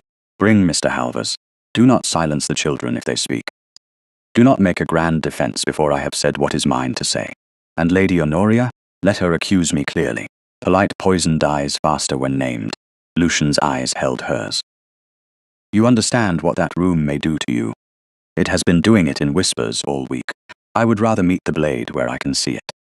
From inside the nursery, Edmund's voice rose. "Miss Ellery didn't leave. You said she did, but she didn't." Miss Dobb murmured something Beatrice could not hear. Cecily answered, soft but distinct. "She promised today." Lucian closed his eyes for one brief second. When he opened them, the dangerous Duke had returned, but the danger had found a proper target. "Then tonight," he said, "this house will learn the cost of lying to children." Beatrice turned toward the drawing-room stairs. Below, lamps were being lit, guests were arriving, and Lady Honoria Dacre was preparing to display a fallen governess before society. Beatrice did not feel fearless. Fearless women were rare, and often foolish in stories told by men. She felt afraid, wounded, and clear. That would have to be enough. When she entered the drawing-room an hour later, every conversation thinned at once.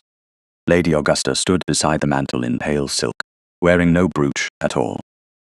Lady Honoria turned with perfect composure, and gave Beatrice the smile of a woman who believed the ending had already been written. "There she is," Lady Honoria said, her voice carrying to every guest. "The governess who forgot her place." Beatrice stepped fully into the room. Behind her, Lucian Vale stopped not before her but beside her. The drawing-room of Castamere House had been arranged to make judgment look like hospitality. Lamps glowed beneath silk shades. The curtains were drawn against the damp London evening. A fire burned brightly enough to flatter jewels and hide unease. 16 guests stood or sat in careful clusters, all too well bred to admit they had been waiting for a governess to be ruined, and too curious to leave before the entertainment concluded. Lady Honoria Dacre stood near the center of the room, one hand resting upon the back of a gilt chair like a magistrate who had disguised herself in mourning silk. Lady Augusta Penrith waited beside the mantel, pale, lovely, and wounded in exactly the right degree. Beatrice stepped farther into the room and felt every gaze settle upon her plain gown, her gloved hands, her calm face. Beside her, Lucian Vale did not move in front of her. He remained at her side, as he had promised, and the restraint of that choice reached her more deeply than any gallant speech could have done. Lady Honoria's smile sharpened. "I had begun to fear, Miss Ellery, that you would spare us your explanation." "No, my lady," Beatrice said. I have come because explanations made behind closed doors have already served this house too well. A soft stir passed through the guests. Lucian's eyes moved to her for one heartbeat, then away. He would not rescue the sentence. He would let it stand. Lady Penrith lifted a handkerchief. My daughter's brooch was found in your sewing box. Yes, and yet you deny taking it, Lady Augusta asked gently. Yes, how distressing. I had hoped you might simply confess to a moment of weakness. We could have been merciful. Beatrice turned toward her. Mercy offered before truth is only another form of power. The Earl of Penrith looked uncomfortable. Lady Honoria gave a small sigh. You see the difficulty, Lucian. She has a talent for phrases. It is how women of uncertain position make confusion sound like principle. Edmund's voice came from the doorway. It wasn't confusion. Everyone turned, Mrs. Finch stood behind him with Cecily, and the housekeeper's face made clear that she had not brought them willingly. Edmund held the wooden horse against his chest. Cecily held his sleeve. Lucian's expression tightened. Edmund, you were told to remain upstairs. Miss Dobb, said Miss Ellery, wanted to be a duchess. His voice shook with fury. That's a lie. Lady Honoria's eyes flashed. Children should not be present. No, Beatrice said softly. Children should not be used. There is a difference. Lady Augusta gave a faint laugh, fragile as glass. Miss Ellery, surely you understand how it appears. A governess becomes indispensable to lonely children. She places herself near His Grace. She makes herself necessary. Then a family jewel is found among her things. Cecily stepped forward before Beatrice could answer. Her face was white, but her voice was clear. She wanted us to sleep without being afraid. The room went silent, not polite, not theatrical, truly silent. Beatrice felt the words enter every person present and expose them. Lady Augusta's expression faltered. Lady Honoria recovered first. Lady Cecily is overwrought and easily led. Lucian's voice cut low across the room. Take care. It was only 2 words, but Lady Honoria heard the warning. So did everyone else. Beatrice looked at Lucian. He had protected the child, not her argument, correctly. Then he looked back at Beatrice, and in the small stillness between them, she understood that he was waiting. Her truth, her voice. She turned to the room. Years ago at Calder House I was dismissed under the phrase improper influence. That phrase has followed me because it was useful. It allowed a gentleman's conduct to be hidden beneath a governess's reputation. I had tried to protect a young maid named Mary Trewin. For that, I lost my reference. Mary lost her safety. The gentleman lost nothing. A lady near the window lowered her eyes. Lady Penrith murmured, We cannot examine every old servant tale. You need not, Beatrice said. You need only notice when the same wording appears again. Lucian lifted one hand. Mr. Halvers entered from the corridor, carrying a leather case. Behind him stood Mary Trewin, dressed plainly, her face pale but steady. Beatrice saw the young woman's terror and nearly forgot the room. Mary had come. Not because fear had vanished, but because fear had not won. Lady Honoria went very still. Lady Augusta's hand closed over the mantel edge. Mr. Halvers bowed. With His Grace's permission, I have obtained statements regarding the anonymous note sent to this house, the linen in which the brooch was wrapped, and a pair of gloves cleaned after the musicale. Lady Honoria's voice remained smooth. This is absurdly formal for a household unpleasantness. A woman's name is not a household unpleasantness, Lucian said. Mary looked at Beatrice, then at the Duke. I copied the phrase in the note, she said. Her voice trembled, but it held. Lady Honoria's woman brought it to me. I was told it was only to test prudence. I was afraid to refuse. Lady Honoria has my character. A murmur broke out. Lady Honoria did not turn toward the guests. She looked at Mary as if the girl had ceased to be human and become furniture that had spoken out of turn. You unfortunate creature, she said. Fear has confused you. Mary flinched. Beatrice stepped toward her, then stopped. This was Mary's truth too. She must not seize it. Mary drew one breath. No, my lady. Fear kept me quiet. It didn't confuse me. Mr. Halvers opened his case. The linen wrapped around the brooch contained a blue-green silk thread. The same silk matches a shawl belonging to Lady Augusta Penrith, repaired by Mrs. Pritchard's workroom. Lady Augusta's gloves, sent there after the musicale, bore dark nursery paint, matching the paint on Lord Edmund's wooden horse. Edmund lifted the horse higher. She touched him. Lady Augusta's beauty hardened. I admired a child's toy. That is hardly a crime. No, Beatrice said. But someone who touched the toy knew where it stood in the nursery. Someone who knew my sewing box sat beside that same table could have placed the brooch there. Lady Honoria turned to Lucian. You cannot possibly allow a governess and a frightened maid to accuse Lady Augusta before guests. I have allowed guests to hear Miss Ellery accused for 2 days, Lucian replied. Balance seems overdue. The words moved through the room like a door opening. Lady Augusta's eyes flashed, then filled with tears so quickly that several ladies leaned toward sympathy by reflex. I did not plant my own brooch. Why would I? Beatrice answered quietly. Because if I were ruined, the children would be separated from me. If the children were separated from me, they would become easier to present as needing a new duchess. If your ladyship became that duchess, the whole household would be restored to proper appearance. Lady Augusta's tears vanished. You arrogant woman. You think this is about you? No, Beatrice said. That is why your plan failed to understand me. A breath of stunned silence followed. Then Lady Honoria struck with the cold precision of a woman whose first weapon had broken. Enough. This discussion has become indecent. Lord Edmund is being made visibly unstable by Miss Ellery's influence.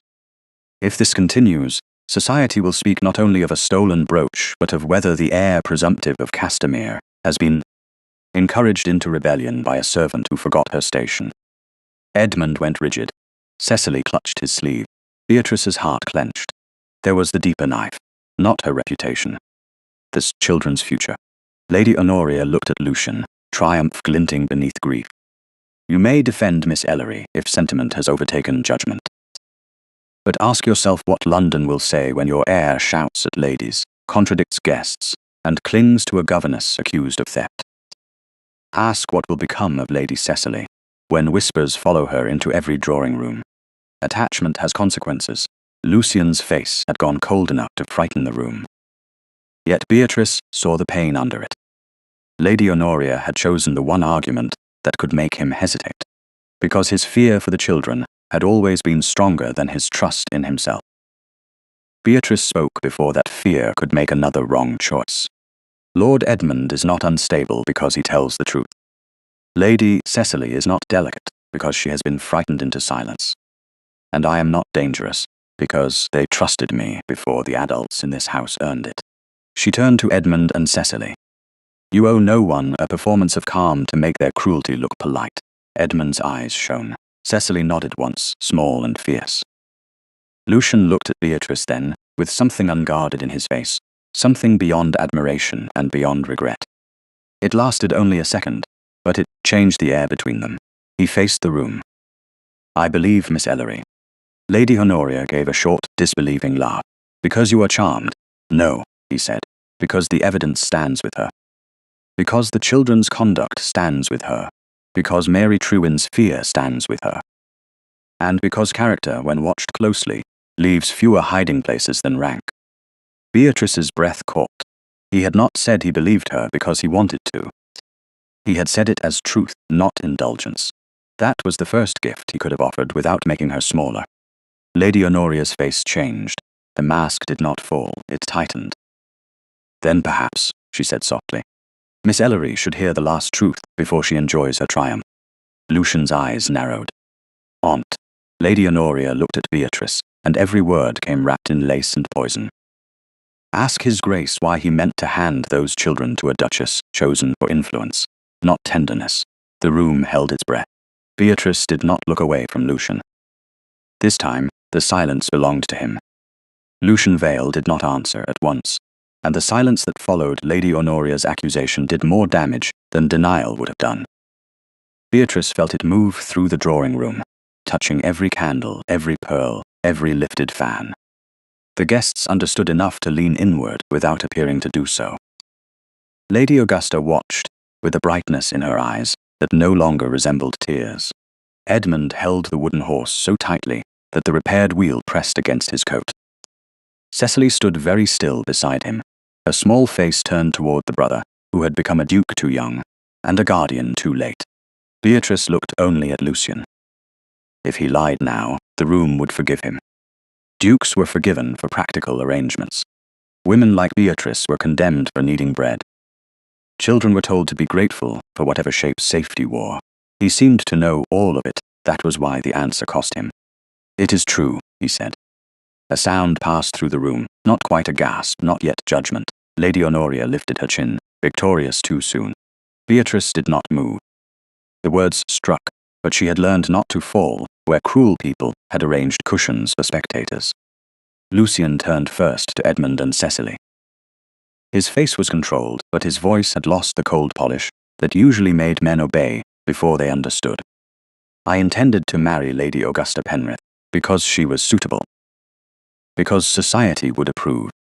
Because my aunt advised that this house required a duchess who could govern appearances, calm speculation, and make the children presentable, before London had time to pity them."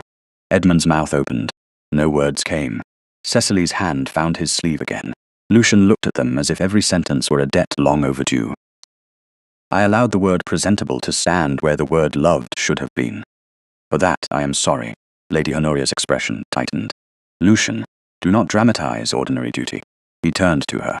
"No. You have called cruelty duty for long enough." The room froze. Lady Honoria's fan remained half open in her hand. "You forget yourself. I remember myself at last."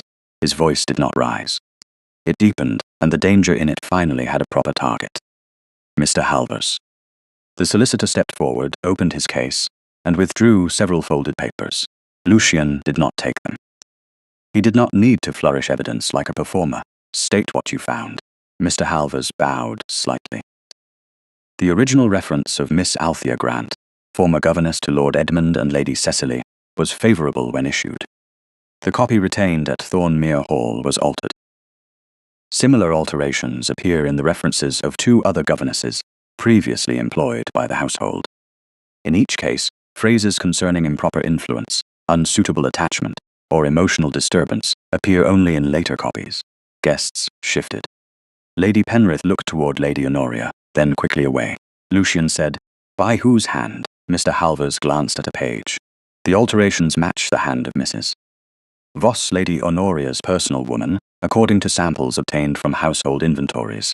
Lady Honoria gave a soft laugh. "A maid's penmanship? That is your proof." Mary Trewin stepped forward before Mr. Halvers could answer. Her face was pale, but the tremor in her voice had become steadiness by effort. "Mrs. Voss brought me the wording to copy for the anonymous note." Lady Honoria said, "His Grace must be reminded to be prudent." She said Miss Ellery had made herself too necessary. Lady Honoria looked at her with contempt wrapped in pity. "This girl has been frightened into invention." "No," Mary said. "I was frightened into silence.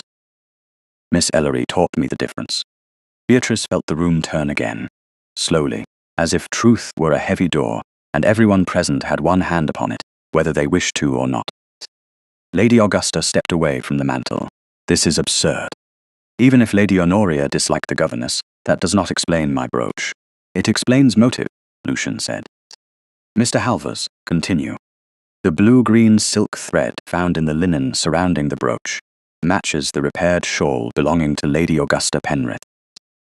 The gloves sent from Lady Augusta's maid to Mrs. Pritchard's workroom bore dark paint, matching the paint used by Lord Edmund on the wheel of his wooden horse. A Penrith footman has admitted carrying an envelope from Lady Honoria after the musicale. He also admitted receiving instruction to observe the position of Miss Ellery's sewing box." Lady Augusta's face changed. It was a small change, but it stripped years of training from her expression.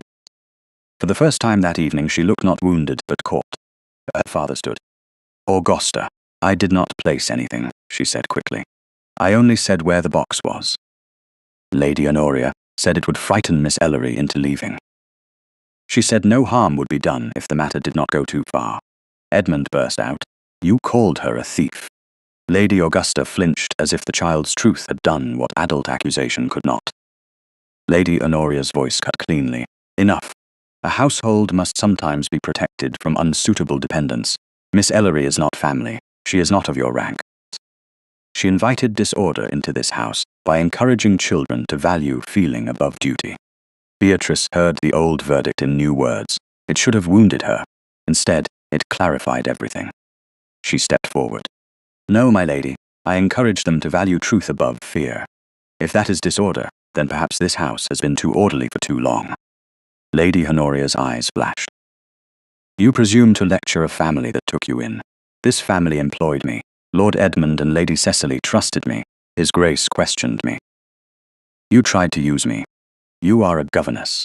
Yes, Beatrice said. And that has never meant I was without a conscience. The simplicity of it silenced more people than a speech could have done. Lucian looked at her then, and the admiration in his eyes was not soft enough to be insulting. It did not place her on a pedestal. It stood level with her. Then he turned to Lady Honoria. You will leave Castamere House tonight. The room inhaled. Lady Honoria went rigid. You would exile your own aunt over a governess, over children you frightened, women whose names you damaged, servants whose livelihoods you held hostage, and a conspiracy with the Penrith household to bind my family to a marriage arranged through deceit. He looked toward the Earl. The alliance is ended. The Earl's face reddened. Lady Penrith caught Augusta's arm as if rank itself might slip from her daughter's sleeve. Lucian continued, each word precise. Lady Augusta will return the brooch to her own keeping, and will not enter my house again without my invitation. The Penrith footman will receive wages owed and dismissal, without a character tainted beyond his act, provided his statement remains complete. Mary Trewin will receive a restored character from this house, and an annuity sufficient to choose employment without coercion. Miss Ellery's name will be corrected in every room where it was stained. Lady Honoria laughed once, brittle and cold. You speak as if drawing rooms obey decrees. No, Lucian said. I speak as a duke who has allowed drawing rooms to govern his conscience for too long. He turned to the guests. No one met his eyes easily. You heard the accusation. You will hear the correction. Miss Beatrice Ellery did not steal Lady Augusta's brooch. She did not manipulate my siblings. She did not bring scandal into this house. She revealed what scandal had been permitted to wear respectable clothing. Beatrice felt the words pass through her, and for one dangerous second the room blurred. Not because she was weak. Because public vindication, when one had lived long without it, did not feel like triumph at first. It felt like the body failing to understand that it no longer had to brace. Cecily moved first. She crossed the carpet and placed her hand in Beatrice's. Edmund followed, holding the wooden horse out in both hands. He runs better now, he said fiercely, as if this were evidence no solicitor could improve upon. Beatrice took the toy with her free hand. Yes, she whispered. He does. Lucian watched them, and the power left his face in a way that made him look more human and more formidable at once. He did not pull the children back. He did not claim the moment. He let them choose her before everyone. Lady Honoria saw it too, and that sight seemed to strike deeper than dismissal. This is sentiment, she said. No, Lucian replied. This is what remains when fear is removed. Mary began to cry silently. Mrs. Finch, standing near the door, looked down and blinked hard. Lady Augusta turned her face away, no longer beautiful enough to hide shame.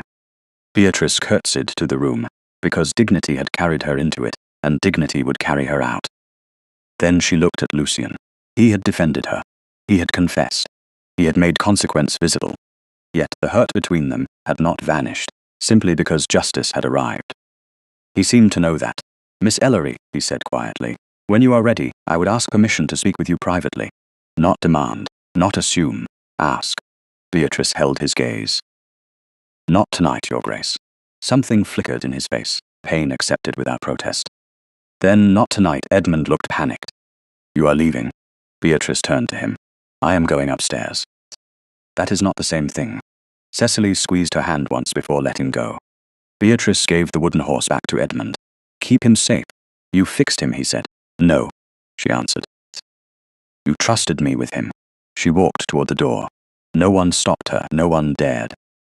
Behind her, the drawing room that had gathered to witness her ruin stood in the wreckage of its own certainty.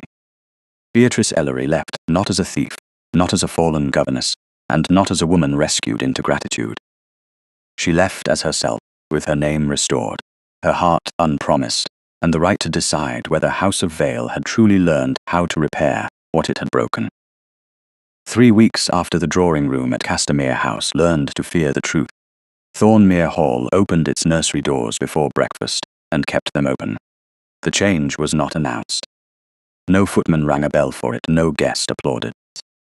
Yet Beatrice Ellery felt it as soon as she stepped from the carriage and saw morning light lying across the east staircase, without a servant hurrying to close the passage. Yorkshire had softened into early summer. The road from the village still climbed nearly 2 miles toward the estate, but the house no longer seemed to rise like judgment from the mist.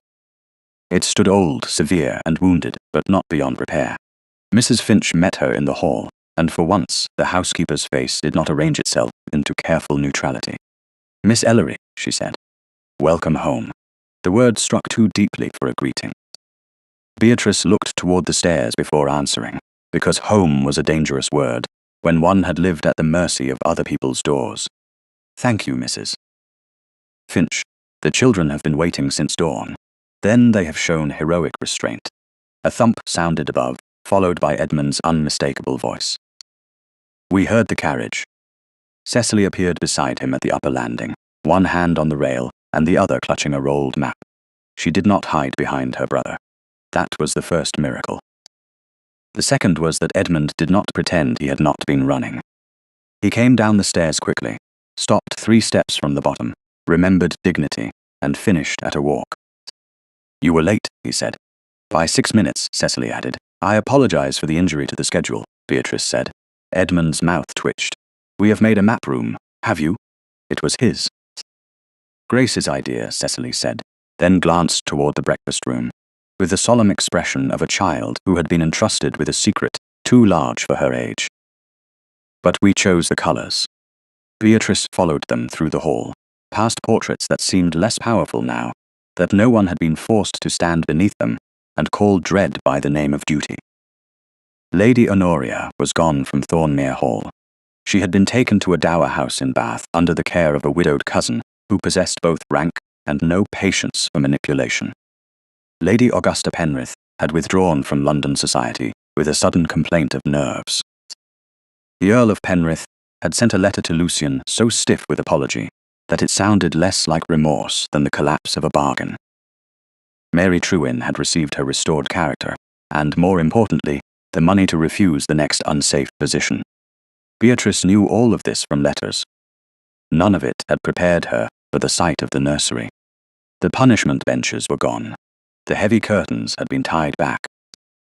The old schoolroom table had been moved nearer the windows, and on the wall hung a fresh map of the estate, drawn in Edmund's bold, uneven hand, and coloured by Cecily with careful blue rivers.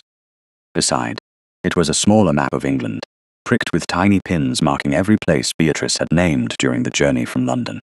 "We left Kent blank," Edmund said. "Because you should mark where you came from." Cecily held out the blue pencil. "If you want."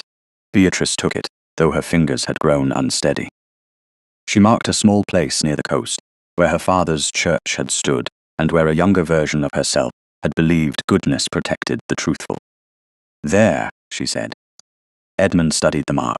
"It is not very large, most beginnings are not." "But it still counts?" Cecily asked.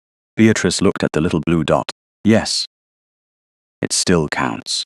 Behind them, Lucian Vale stood in the doorway. He had not entered while the children claimed her. Beatrice noticed that first, and felt the quiet force of it. He had learned restraint not as distance, but as respect. He wore a dark morning coat, and the lines of command remained in his face, but the coldness had altered. It was no longer a wall. It was a discipline he had chosen not to place between himself and those he loved. "Miss Ellery," he said. "Your Grace." Edmund looked between them with open impatience. "Breakfast is ready." "Then we must not keep breakfast waiting," Lucian replied. The breakfast room had once been a place where rank sat at the table, and children were displayed when convenient. That morning it smelled of toast, tea, strawberry preserves, and warm bread. Sunlight crossed the polished surface and rested upon a small object placed at the center, the wooden horse. Its broken wheel had been replaced with one carved from the old nursery desk, sanded smooth and painted a deep chestnut brown. It stood straighter now, but not falsely new. One could still see where it had been mended. Beatrice stopped at the threshold. Lucian saw. Edmund insisted it should be present, he said. Not as decoration, Edmund added. As evidence. Of what? Beatrice asked. Cecily climbed into her chair. That broken things shouldn't be put away, just because people are ashamed they broke. No one spoke for a moment. Lucian's hand rested on the back of a chair. His eyes were on his sister, and the softness in them was no longer accidental. Beatrice sat because if she remained standing, the feeling might overcome the form that held her together. Breakfast began awkwardly, then became something stranger and better. Edmund argued that rivers should be taught before counties, because water was more interesting than borders. Cecily asked whether silence could be marked on a map if a room had held too much of it. Lucian answered both questions with gravity, as if the opinions of children belonged at his table. That, more than any public declaration, told Beatrice what had changed. After the meal, Edmund and Cecily were sent to the map room with Mrs. Finch under the pretense of finding a missing compass. Edmund looked suspicious at once. Cecily smiled as though she understood everything and approved. When the door closed, Beatrice and Lucian remained alone, though the breakfast room door stayed open to the hall. Propriety still stood with them. It no longer stood between them. Lucian placed a folded document on the table, but did not push it toward her. This is not a condition, he said. It is a choice. Beatrice looked at the seal, but did not touch it. What kind of choice? A settlement in your name. Enough to make you independent whether you stay at Thornmere, accept another post, open a school, or go anywhere in England that pleases you. Mr. Halvers has prepared it. It does not require gratitude. Her throat tightened. You think of everything in documents. I used to think documents could solve what I was too afraid to enter. He glanced toward the nursery passage. I was often wrong. Beatrice placed her hands in her lap to still them. Why offer this now? Because if I ask what I wish to ask, you must be free to refuse me without losing safety. The room seemed to grow very quiet. Outside, Cecily laughed at something Edmund said, and the sound drifted down the hall like a blessing not yet trusted. Lucian stood, then stopped at the proper distance from Beatrice's chair. He did not kneel. He did not make a spectacle of humility. He simply lowered the guard he had worn for years and let her see the man beneath the Duke. I was called dangerous because I could ruin men with evidence, silence rooms with a sentence, and make society fear my displeasure. None of that taught me how to keep a child from blaming herself for grief. None of it taught me how to stand beside a woman without first trying to manage the danger around her. Beatrice looked up at him. You learned, late, yes. A faint, pained smile touched his mouth. You will not flatter me, no. Good. I have had enough flattery to last several lifetimes. He drew one breath. Beatrice, I did not become charmed by you by accident, though at first I was foolish enough to think my attention was an inconvenience. You made the truth audible in my house. You taught my brother and sister that love need not be earned by fear. You taught me that protection without trust is only another locked door. I love you. Not as gratitude, not as rescue. Not because scandal placed you near me. I love the woman who stood in my nursery with a broken horse in her hands and told me I had mistaken silence for peace. Beatrice closed her eyes for one heartbeat. When she opened them, the breakfast room was still there. The open door, the sunlight, the mended horse, the man waiting without command. And if I say no, she asked, then the settlement remains. Yours. The children will be told you chose honestly, and I will spend the rest of my life honoring what you taught this house, even if I do it without the privilege of calling you mine. The answer broke something in her that fear had built for survival. It did not shatter loudly. It loosened, like a knot finally given warm water and time. I do not want to be called yours if it means belonging beneath you, she said. Then stand beside me. His voice roughened. Correct me when I forget. Refuse me when I deserve it. Build a home here that does not require anyone to disappear in order to keep the peace. Edmund's voice came from the hall, badly disguised as a whisper. Ask if she will teach geography forever. Cecily whispered, or at least until luncheon. Beatrice laughed then, and the sound surprised her by being free.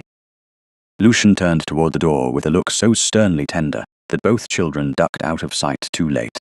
When he faced Beatrice again, she was already standing. Yes, she said. One word. No crowd, no applause. No woman made small by being lifted too publicly. Lucian's face changed as if dawn had found a window in a room long shuttered. He did not touch her until she offered her hand. When she did, he took it with reverence and restraint, and for once his power felt not like danger, but shelter with the door open. Edmund and Cecily burst into the room, as though patience had never been expected of them. Edmund demanded whether a duchess could still teach maps. Cecily asked whether the horse might stay in the breakfast room on important days. Beatrice answered yes to both. Later, when the house had settled into afternoon, and the nursery windows stood open to the summer air, Lucian placed the wooden horse on the sill, where sunlight caught the new wheel. Beatrice stood beside him, Edmund and Cecily arguing softly over whether rivers or roads mattered more. The horse did not look unbroken. That was not the point. It looked cared for. It looked kept. And as the light rested on the mended wheel, Thornmere Hall seemed at last to understand that a house did not become whole by hiding what had been damaged. It became whole when someone worthy was trusted with the repair.